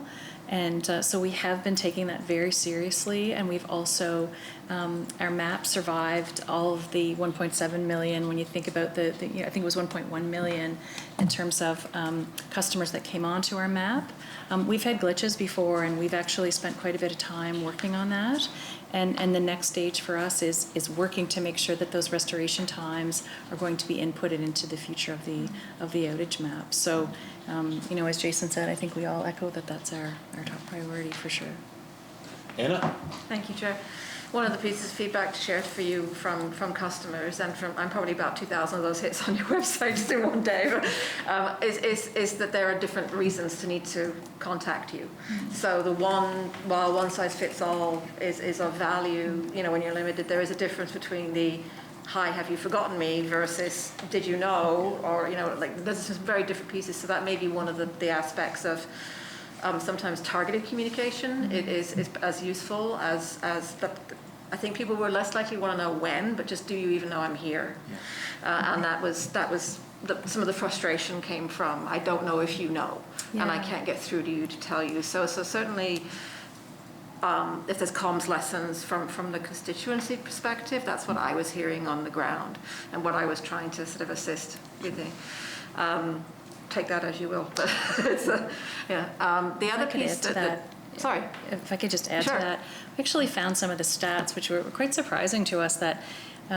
We had somewhere in the vicinity of 20 to 30% of our customers that actually reported their outage. So there was this discussion oftentimes, and you would have probably even found some of your constituents that we actually had times where we not only pinged the data to make sure we knew who was out, but secondly, we actually did some callbacks along different roads and areas to make sure that we had them. So, that was an issue in Fiona, and we really did try to address that, but definitely to your point, we did have those concerns in Fiona from our customers. Yeah. The other aspect that is sort of, again, looking at Dorian and looking just sort of in the context of where we are with sort of climate change, is not, obviously not only with us, but is accelerating. And the amount of time that we have to sort of adapt and, put mitigation, but also that, the mitigation adaptation, double whammy.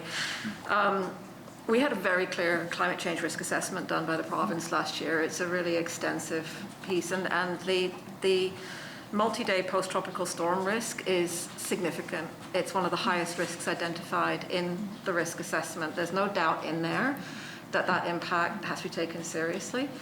So it is, and I raised this with the IMO as well, it is really concerning that we are only just now hearing, like I know we look at your 2021 sustainability report and you've got a very short paragraph in there about climate adapting for climate change. That's not enough, and I think Fiona has told us it's not enough, and it is really concerning when we hear sort of who could have knew in the same sentence as business continuity, because the reality of climate adaptation is we have to plan for absolutely massive, and the next storm is probably going to be worse, God forbid. But this may not be the worst thing we see. It probably isn't going to be the worst thing we see. So our whole perspective on what we have to plan for really has to change. And a big thing with business continuity is it can't be status quo. Right? So how are you going to be accelerating and making that a priority, that the adaptation plans actually reflect the assessed risk of climate change? It's there in black and white and red, so that we don't get caught short again. I think I've made a joke. I don't want to hear unprecedented ever again, because we're way past the point of being shocked by this now. How are we going to plan for that in the time frame that we have? Because we're looking at an event like this maybe every couple of years, if not more. Thank you, Member. Yeah, I think, when I think about some of our key learnings, the need to really focusing on vegetation management, the discussion that we've had around opportunities for underground, the climate change vulnerability assessment that we're doing internally ourselves this year, that's going to help us identify construction standards. I mentioned the CSA standard now gives direction to consider climate change, I think is how they approach it. So things are coming together, lining up to support, I guess, a pathway forward to building resiliency into our system. And I think we're not years away from doing it. I think it's really on the horizon for us very closely. If I may also add, I am the representative from Maritime Electric on Climate Change Adaptation Committee for Fortis. And so I am tapped into the work that we're doing industry-wide. And so we are, Fortis has invested in working with the Electric Power Research Institute to work on climate change adaptation. And so it really is a multifaceted approach. Our vulnerability assessment is looking at just what we can do as Maritime Electric, but we can also learn from the industry as well. And so I am tapped into that group as well, and we'll be bringing back that information to our company on ways we can improve and adapt to climate change. And if I may, the note that you had mentioned on our first ever sustainability report, the reason it was one paragraph is we've actually spent the last probably 10 to 12 months working on our plan that we're going to release this year. And so it looks at our infrastructure, it looks at our future building standards, it looks at the grid and what we need to do from an adaptation and a potential hardening perspective as well. And it's we have the climate scientists as well as many of our engineers and the corporate planning group from all across our company working on that with an external consultant as well. So we are really looking forward to having that dialogue later this year of, well, here is our assessment, and then we're looking into the next 50 years on that specifically. So there has been action. We've just been working on it for pretty well the last year or so. Yeah, I mean, we built to CSA standards, right? We've built for CSA standards for a number of years, and Jason's talked about the direction CSA is going. We felt that for us to build above CSA standards And because we're a regulated utility, we need to provide evidence to the regulator as to why we do need to do that. And that's what this vulnerability assessment is going to tell us, right? We know the risks. I think the risks line up with the province's climate plan in terms of what we can expect in the next 50 years. And so we need to adapt, but we need to have evidence to be able to provide to IRAC as to why we need to do this as well, right? Because we get approval from IRAC on our capital spend. And so it will be provided as evidence in our next capital budget application. Hannah, last one. Thank you, Chair. Thank you. Yeah, I mean, I think, there's a couple of pieces in there. One of them is that obviously the province and the people who live in the province are also, the responsibility is also to them as the primary provider, the only provider bar, the Summerside Corporation. And so, and the conversation around climate change and adaptation is not new. And we've been, while government has also taken a while to get moving on getting its reports and things out there, the conversation has absolutely been ongoing in the broader sphere. And we have a very, very short window of time to work on this. So waiting for sort of a CSA standard is not really reassuring. I appreciate, the challenges that come with the structures of a corporate reporting and shareholders and so on, but that we have to balance that with the reality of what it is like as the consumer, and that these are real, the impact of this is the direct connection of what happens when we don't mitigate for climate change. This is what happens to us. We have people without power for 12 days, for 19 days. We have the loss to the economy. We have people who've lost food who can't afford to replace it. All of the things, all of the stories and the reality that we've all lived through, and the trauma that goes with that, and the genuine worry. People are really afraid of what will happen when this happens next time. I'm hearing over and over again, what happens if we get something in February? We can't have power go out for 3 days or 5 days or 19 days in February. We'll die. And it feels dramatic, but it's absolutely not. And so, I totally hear what you're saying, and I'm looking forward to seeing that report. I am the geek that likes reading all the reports and going through the details. And I think some of the things you've spoken about are really encouraging. The smart metering piece that allows that kind of two-way conversation, openness to burying lines. How can the legislature support that work? I guess is my question is, how do we help you in accelerating the projects that need to be accelerated, in bringing forward changes through legislation that provide more flexibility for more sustainable options, that bridge some of these gaps that we have, which we keep tripping over. Because honestly, we don't have time to keep tripping over these and hope that luck will carry us through. So I guess that's my last question for you, is just sort of where can we be a partner in pulling this forward? Because obviously we do have that role and we can do that, but it doesn't seem like that's happening right now. So. I think the provincial government has worked with us. They actually provided funding for us to do this climate change vulnerability assessment. I would suggest that we are working on that together. We'll certainly share that information when the time comes, and we'll make it available. It'll be something that we'll be willing to talk about publicly for sure. And I think it's time to have that conversation so that we could set that path forward. So I think we are working in that direction right now. Thank you, Member. Peter? Thank you, Chair. And thank you all for being here today. Nice to see you all. We're becoming increasingly dependent on electricity in our lives, whether that's for transportation, that's a fairly new thing, or heating in our homes, hot water, communications. Everything is becoming dependent on electricity, and therefore when we have disruptions in electricity, the impact on society and on our economy and on the health potential dangers to health and safety of our citizens consequently gets increased. The monopoly that's granted to Maritime Electric through our laws comes with certain obligations, and one of those is that you have to supply a secure and reliable electrical service to Prince Edward Island. And future-proofing that requires significant investments. We've talked a little bit this afternoon about the vegetation control and the potential of burying lines.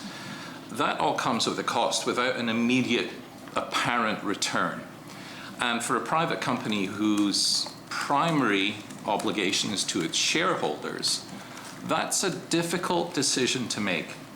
And I'm wondering how you decide how much you're going to spend on the things that are required to increase the flexibility and the resilience and the hardening of our system to make it future-proofed, knowing that that is a cost to your company without an immediate return. I mean, from my perspective, you know, Maritime Electric doesn't exist without our customers. So, you know, our customers are our priority number one, to provide good service to them, to support the transition to electrification, which is happening. You know, it'll continue to happen with electric vehicles.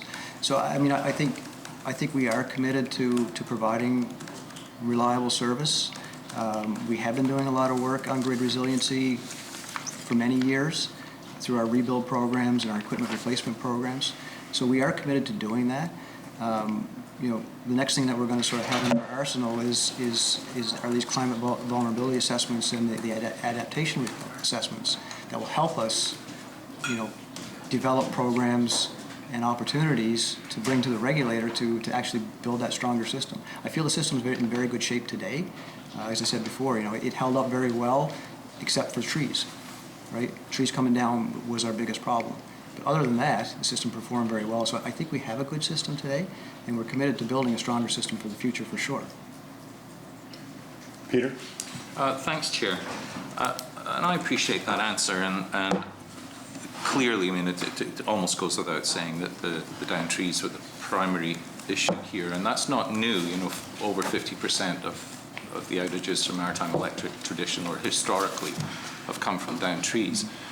And the obvious solution to that is better vegetation control. How does Maritime Electric compare to our neighboring utilities when it comes to spending money on vegetation control? And I'm talking here about dollars per kilometer of lines. I don't have the regional comparison. We can get that to you post-meeting if that's okay. You know, I will say we recognize the need to start to do more vegetation management post-Dorian. And we did act on that. We've essentially doubled the spend last year relative to prior years, and we are on that trajectory moving forward, and we have that proposal before the Commission. I don't know on a per kilometer basis where we are relative to the other utilities at this stage. Peter? And I don't have the figures either, but I know it's significantly less here on Prince Edward Island than it is in the other maritime provinces when it comes to that preventive vegetation control. So that's a missed opportunity for Maritime Electric, I would say, to build that resilience and flexibility and protection that perhaps would have made this event less catastrophic than it was for islanders. The other thing, and we've talked about that a little bit this afternoon, is the potential burying of lines. And the number I hear continuously from Maritime Electric is it costs 10 times as much as putting overhead transmission lines. I mean, it varies a lot, and I understand the complexity. You're not just taking the same lines and sticking them underground. I get that. It's a very different thing. The lines are different. The way you splice them together is different. The complexity of it is much more so than particularly when you come to having to repair it, if that's necessary. However, 10 times seems like a very high estimate from the reading I've done. It can be anywhere from 3 times up to 14 times, depending on a whole bunch of factors.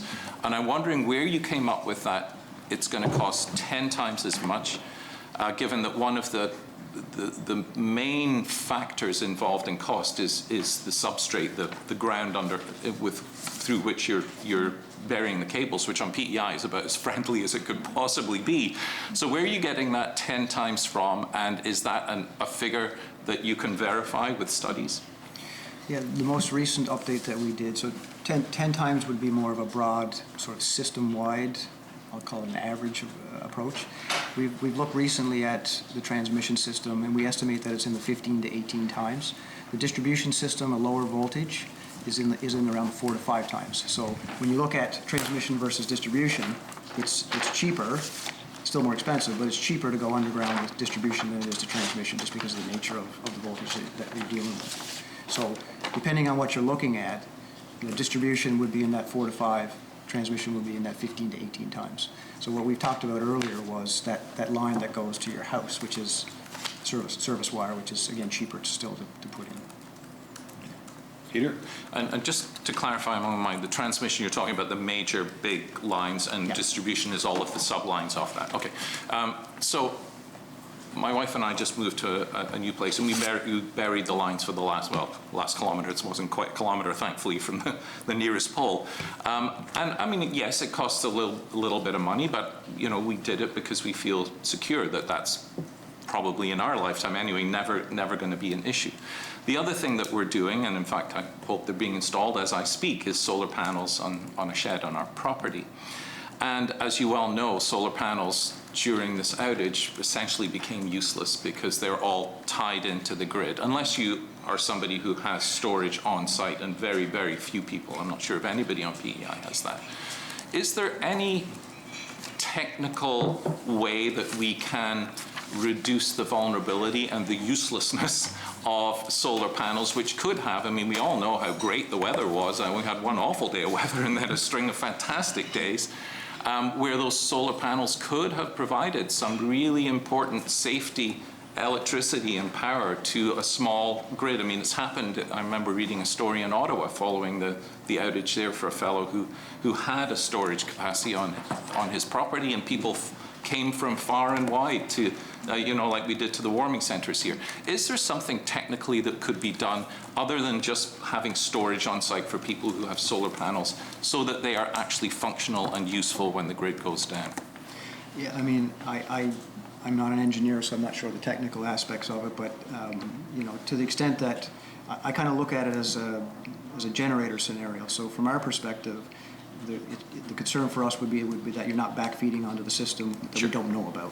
But when the power goes out, you're right. The solar systems need our supply to run them.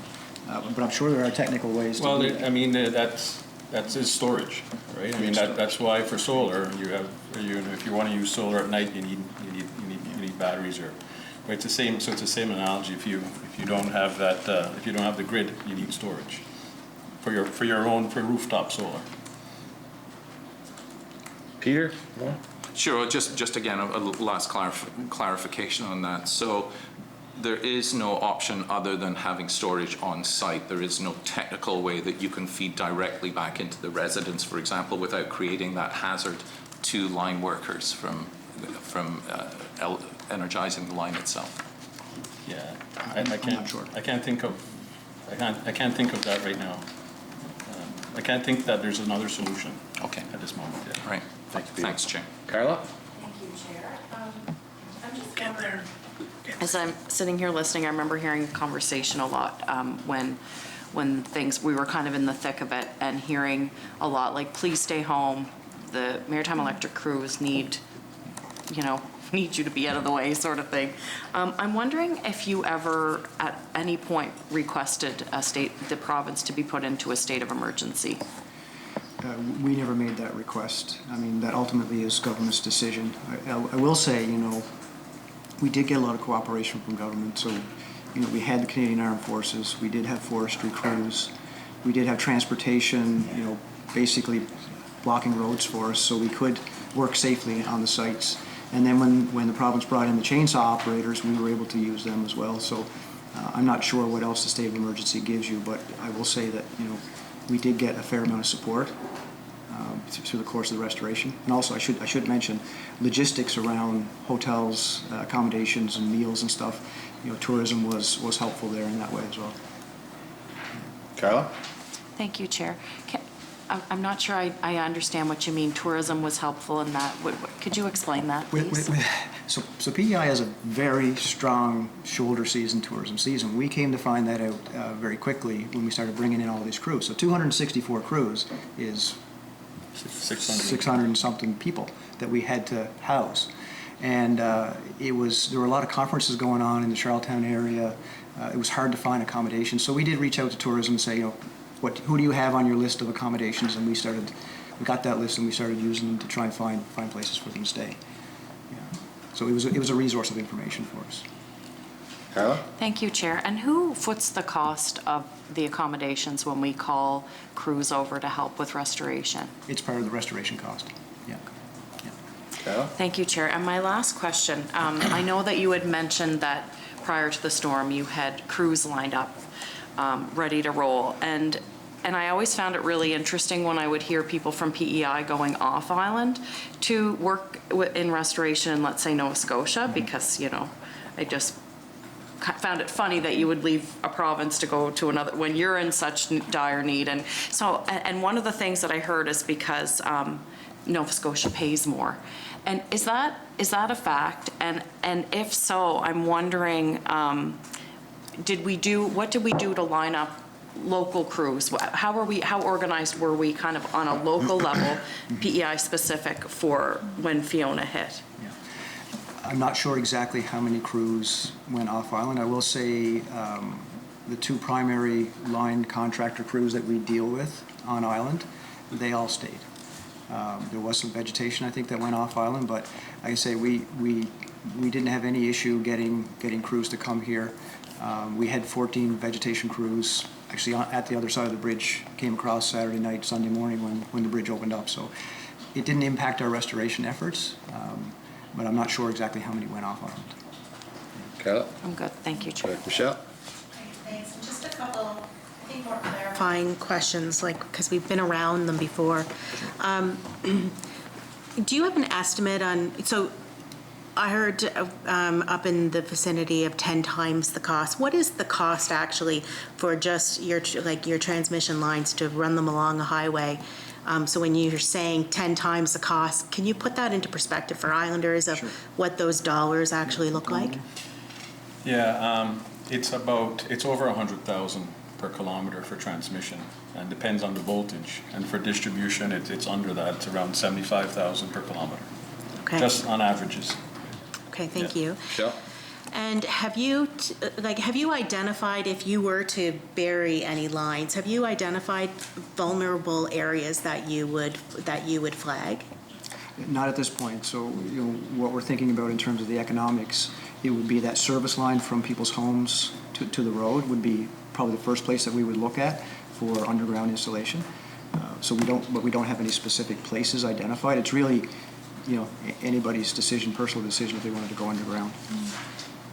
Michelle? Thanks, Chair. But correct me if I'm wrong, though, Jason, that cost is the homeowner's cost from the house to the road. So why would you be identifying that as the?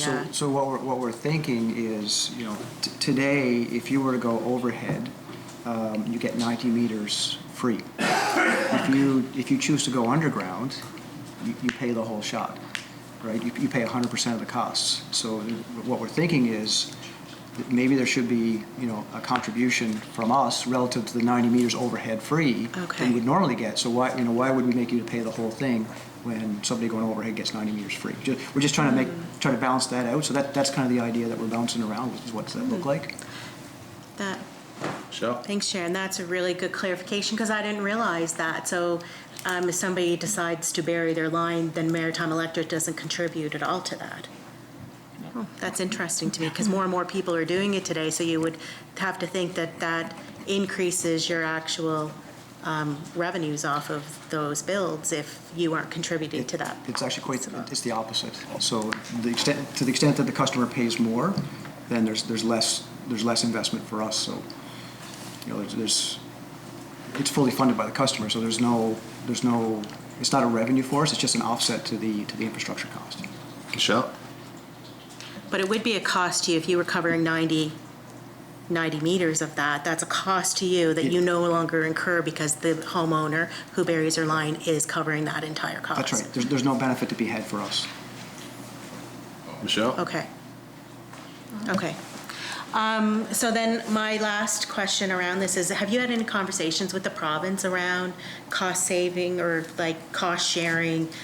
I didn't mean saving, I meant cost sharing in creating, what's not my last question? One before. Check answer. I know. Sorry. So before I ask that last question about the cost sharing, you can answer it in the same if you want, and we can make it one question, that's fine.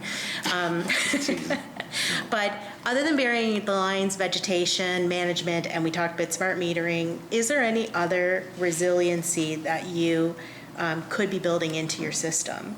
And then I guess, have you had the conversation about cost sharing so that those costs aren't put on the backs of your individual ratepayers? So we are doing grid resiliency work through our line rebuild programs, our equipment replacement programs, those sorts of activities. So to the extent that we're taking out, a pole that was put in 40 years ago, well, that new pole, not only is it newer and in better shape, but it's a better pole. So we are doing that work each and every year. That's something that we do undertake annually. Yeah, we haven't had any discussions around cost sharing or subsidies. Michelle? Okay, so are those the only options that you have, those 4 options, vegetation management, smart metering maybe, can have conversations about it, and the pole replacement, I do know that, and I do know that that substantially increases or decreases the likelihood of you having power. My lines were done about 6 years ago, and I can attest to that. And also the burying of the lines. But what other, I know you're working on a report on it, but top of mind, is there anything else that you can put into the system in order to prepare it for the next 40 years? Because that's what we need to be looking at, not next 5 years, but the next 40 or 50 years. Yeah, I mean, broadly speaking, it's the construction standards that we have today relative to the ones that we need to have for tomorrow. And this gets back to CSA now encouraging consideration of climate change. So now we're able to sort of look at climate change relative to our construction standards and say, well, we should be using a heavier pole or heavier line or guying extra or shorter spans for the next line, that when we rebuild an old line, we make it stronger for the future. Michelle? Thank you. No, I'm good, Chair. Great. Thank you. Peter?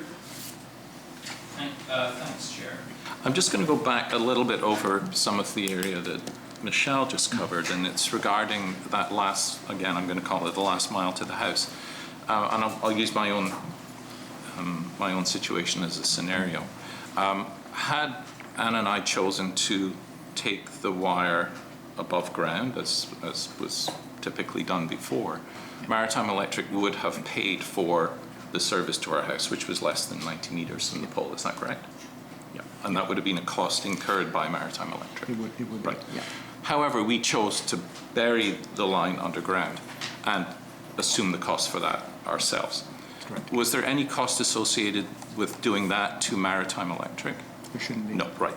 So that's not correct to say there's no benefit to us, which is what you just said regarding people burying their lines. Is a huge benefit to Maritime Electric because you have no cost associated. There's no cost to us, that's what I mean. Yes, right, so there is a significant benefit. Sorry, Chair. Yeah. It's a benefit in the sense that other customers don't have to bear that cost. So the 90 meters that we provide for free is a cost that we incur, that ultimately all customers pay. It gets socialized across the system. But if you were to go underground and pay the whole shot yourself, then there's no other cost there's no 90 meters free, so it doesn't get socialized, is what happens. Peter?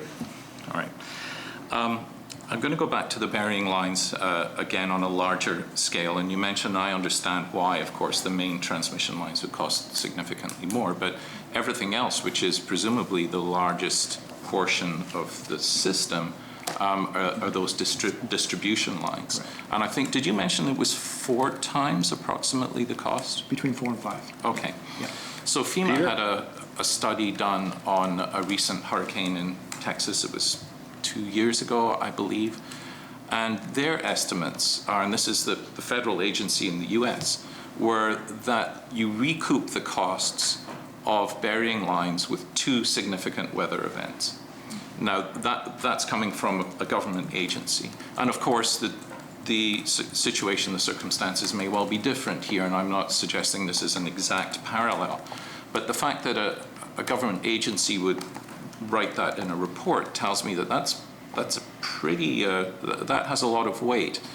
We, of course, have gone through 2 significant weather events here on PEI just in the last 3 years. Mm-hmm. So I'm wondering what steps you are going to take to immediately start burying those distribution lines. And I hear you saying that to the house is the last thing, but I can understand why you want that done because it's saves you money. But how about the distribution lines that are currently in place and on poles and could be buried? Just systematic, obviously not doing the whole thing at once, but choosing 1% of the system this year, and then, you know, after 20 years, you've got 20% of it done, and you know, or 5% a year, whatever. I wouldn't want to dictate that to you, but are you going to start doing that immediately? It's something that we would have to look into further and study and be comfortable with it before we could actually take that to the regulator and say this is the path forward. And we can't really do anything and incur any costs without approval from the regulator. So it's something that we would have to study for sure. We just don't have the authority to just go and act and do that right away. Peter? Okay. So I think we've identified a couple of areas where changes could be made. And I'm wondering whether you would like to see a government come forward with some sort of supports, incentives, changes to the regulation in order that the vegetation control can be really accelerated. Because this, you know, again, it's just 3 years since our last major hurricane here, and we've seen how disruptive that is and how vegetation control is absolutely fundamental to maintaining the integrity of the system. So what would you like to see government come forward with in order to accelerate that vegetation control starting tomorrow? I mean, I guess to me it's really government's decision as to how they would like to spend, you know, the funds that they have at their disposal. You know, whether it should be directed towards healthcare, or education, or vegetation management, that's not really a decision for us to, I don't think, to weigh in on at this stage. Last one for Peter, and then I have a couple. Okay. Last one. So, Maritime Electric has made a commitment in the general rate application to increase your vegetation, the budget that you spend on vegetation control. I don't know if it's up from 1.8 to 4 million, is that correct? So more than a doubling. Fantastic, that's great. How much of the province-wide infrastructure will 4 million take care of? And do we need to be thinking about doing much more than that? Yeah, we're trying to get to that $5 to $6 million a year as an annual spend. So if we take that approach, that should get us on a 5 to 7 year cycle of cutting a tree, and then 7 years later we're back to cut it again, which hopefully it hasn't grown back up into the line. So that's kind of the benchmark that we're working towards. Thank you, Peter. Thank you.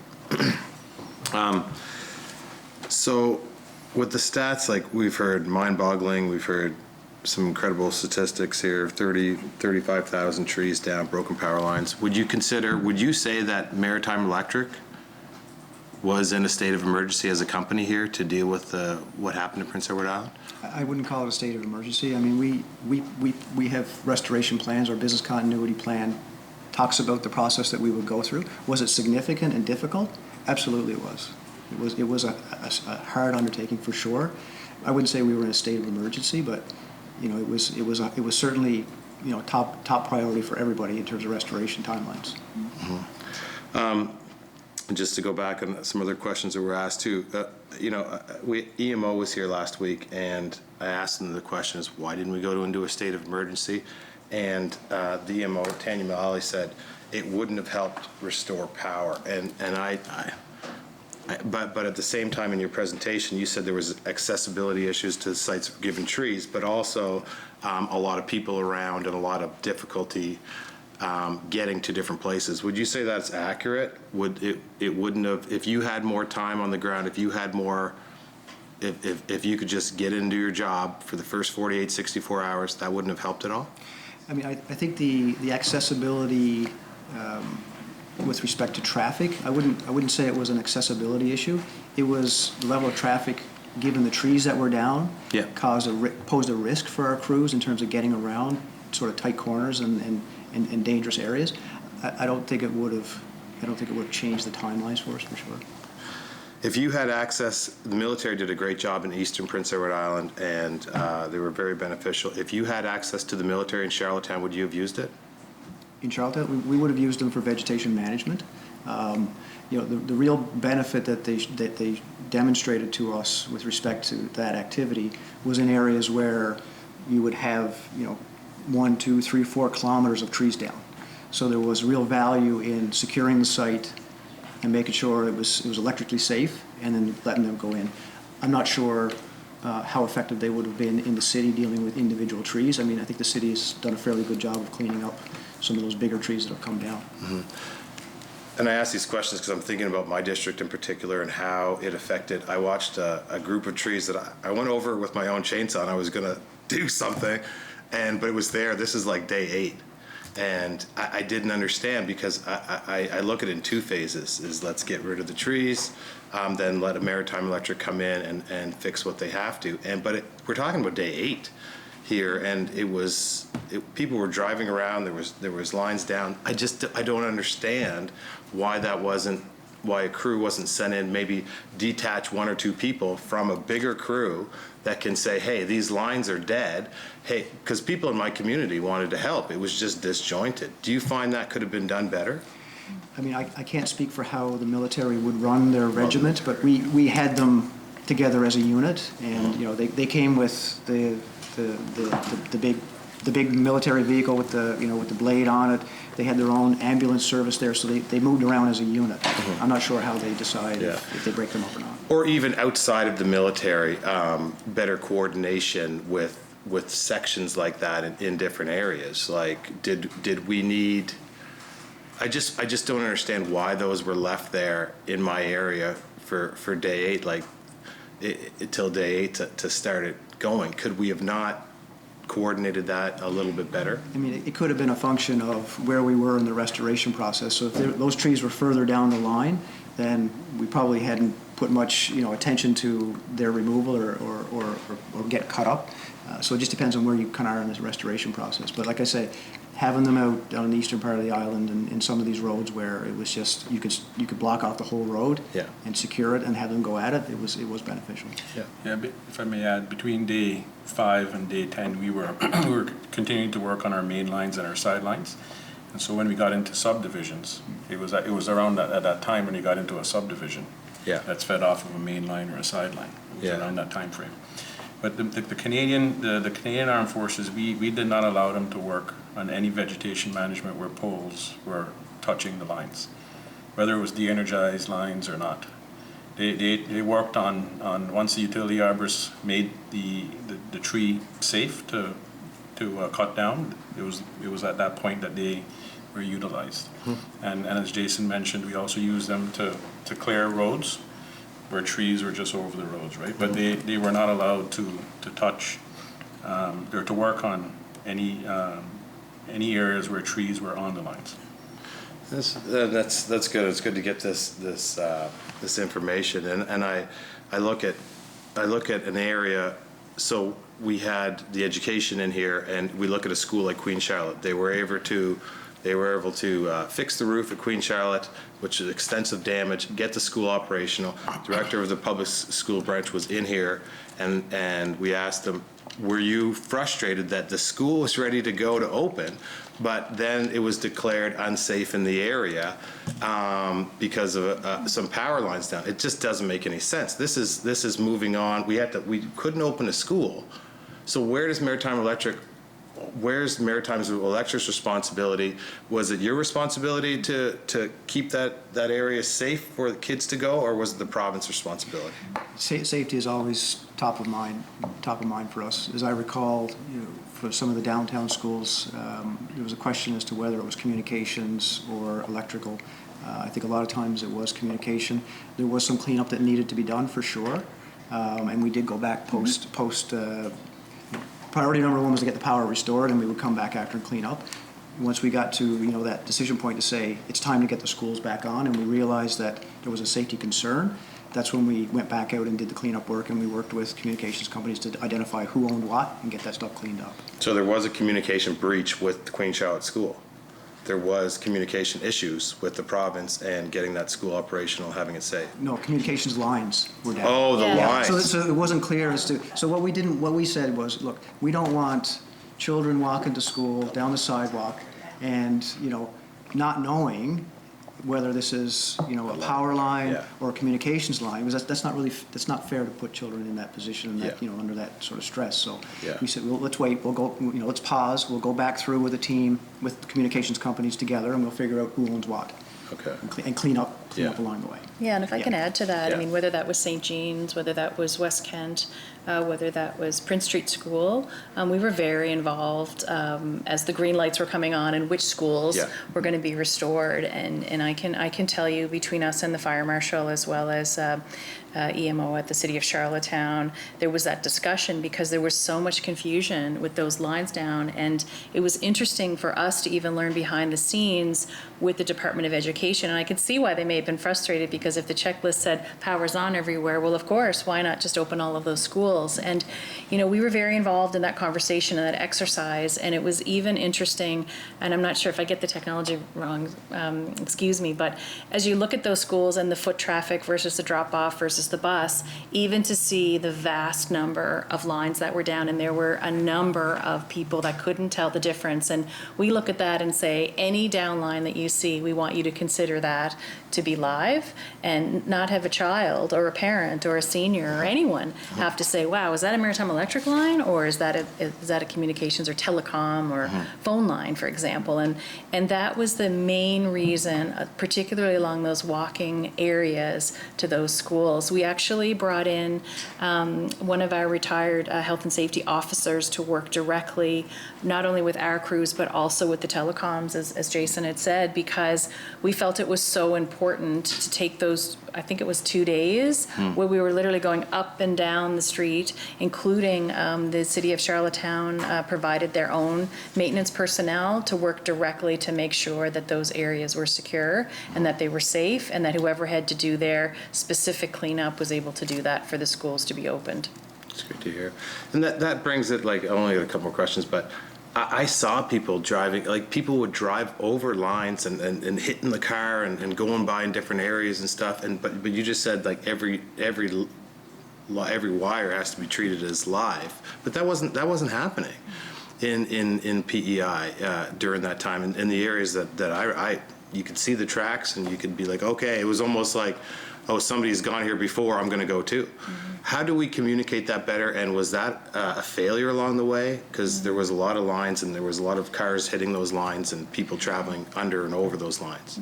Yeah, I mean, I know Kim and the communications team were fairly active in communicating, to, first of all, please stay off the roads if you can. That would have been very helpful. And, and to treat the lines as live and not go near them, because it does pose a risk. We don't know if it's communications or if it's a power line. Yeah. And like I say, it is a risk that, we would just encourage people not to go anywhere near it. Yeah. But it did happen, right? It's like in a snowstorm, people don't necessarily wait at the four-way stop anymore either, Yeah, perfect. There was issues. I know I talked to a few MLAs about us trying to figure out how we represent our district. We talked about the priority list, but it seemed a little bit, the people that I talked to were amazing, but I don't think the information was going along in any kind of uniform way across the province. I know as an MLA, I just did whatever I could for my district, but I didn't have any formal set. I wasn't communicated with. Do you think that that's an important chain or link that we can look on into the future? People representing their district, to make sure that we're getting the information that you need effectively? I mean, communications with customers around restoration timelines in particular is something that we identified as a need. I'm sure most members were hearing from their customers, from their constituents about, when am I going to be on?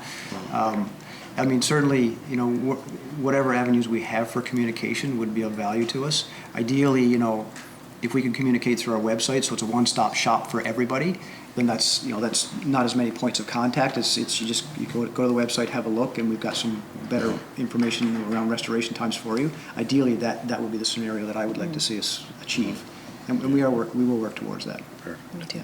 Great. At this time, we're obviously putting in a report to the legislature in the end of November. So kind of my last question is, what would you like to see in that report, or is there anything that you'd like to leave us with as a closing comments about about whatever you want, because that report is, that's going to be pretty important. So if we're missing anything, or this is your chance to kind of talk to the clerk here to get it in. Yeah, I mean, as I said before, you know, I think we were well prepared for the response right out of the gate. I think we, you know, the whole restoration process unfolded, you know, as we would have expected. It, you know, would I'd like to have been shorter? Absolutely. But the amount of damage that we were dealing with was a huge problem for us. It was a huge problem for everybody. It wasn't just trees on lines. It was roads washed out. It was wharves gone. Like this was damage right across the island. So, you know, I do feel that we did a very good job in terms of the restoration and timelines. You know, I would like to have seen it shorter for sure. Thank you. Well, thank you again. I would like to thank all your people, especially the out-of-town people. Had some many good conversations with people from all over the country and the United States too. It was an international effort. So thanks for coming in and letting Islanders hear this presentation. So what we'll do is we'll actually, can we is there any new business at this time? Okay, so can I get a motion to go in camera to just, Carla Bernard. So we're going in camera. That concludes our public portion of the broadcast. Thank you for the opportunity.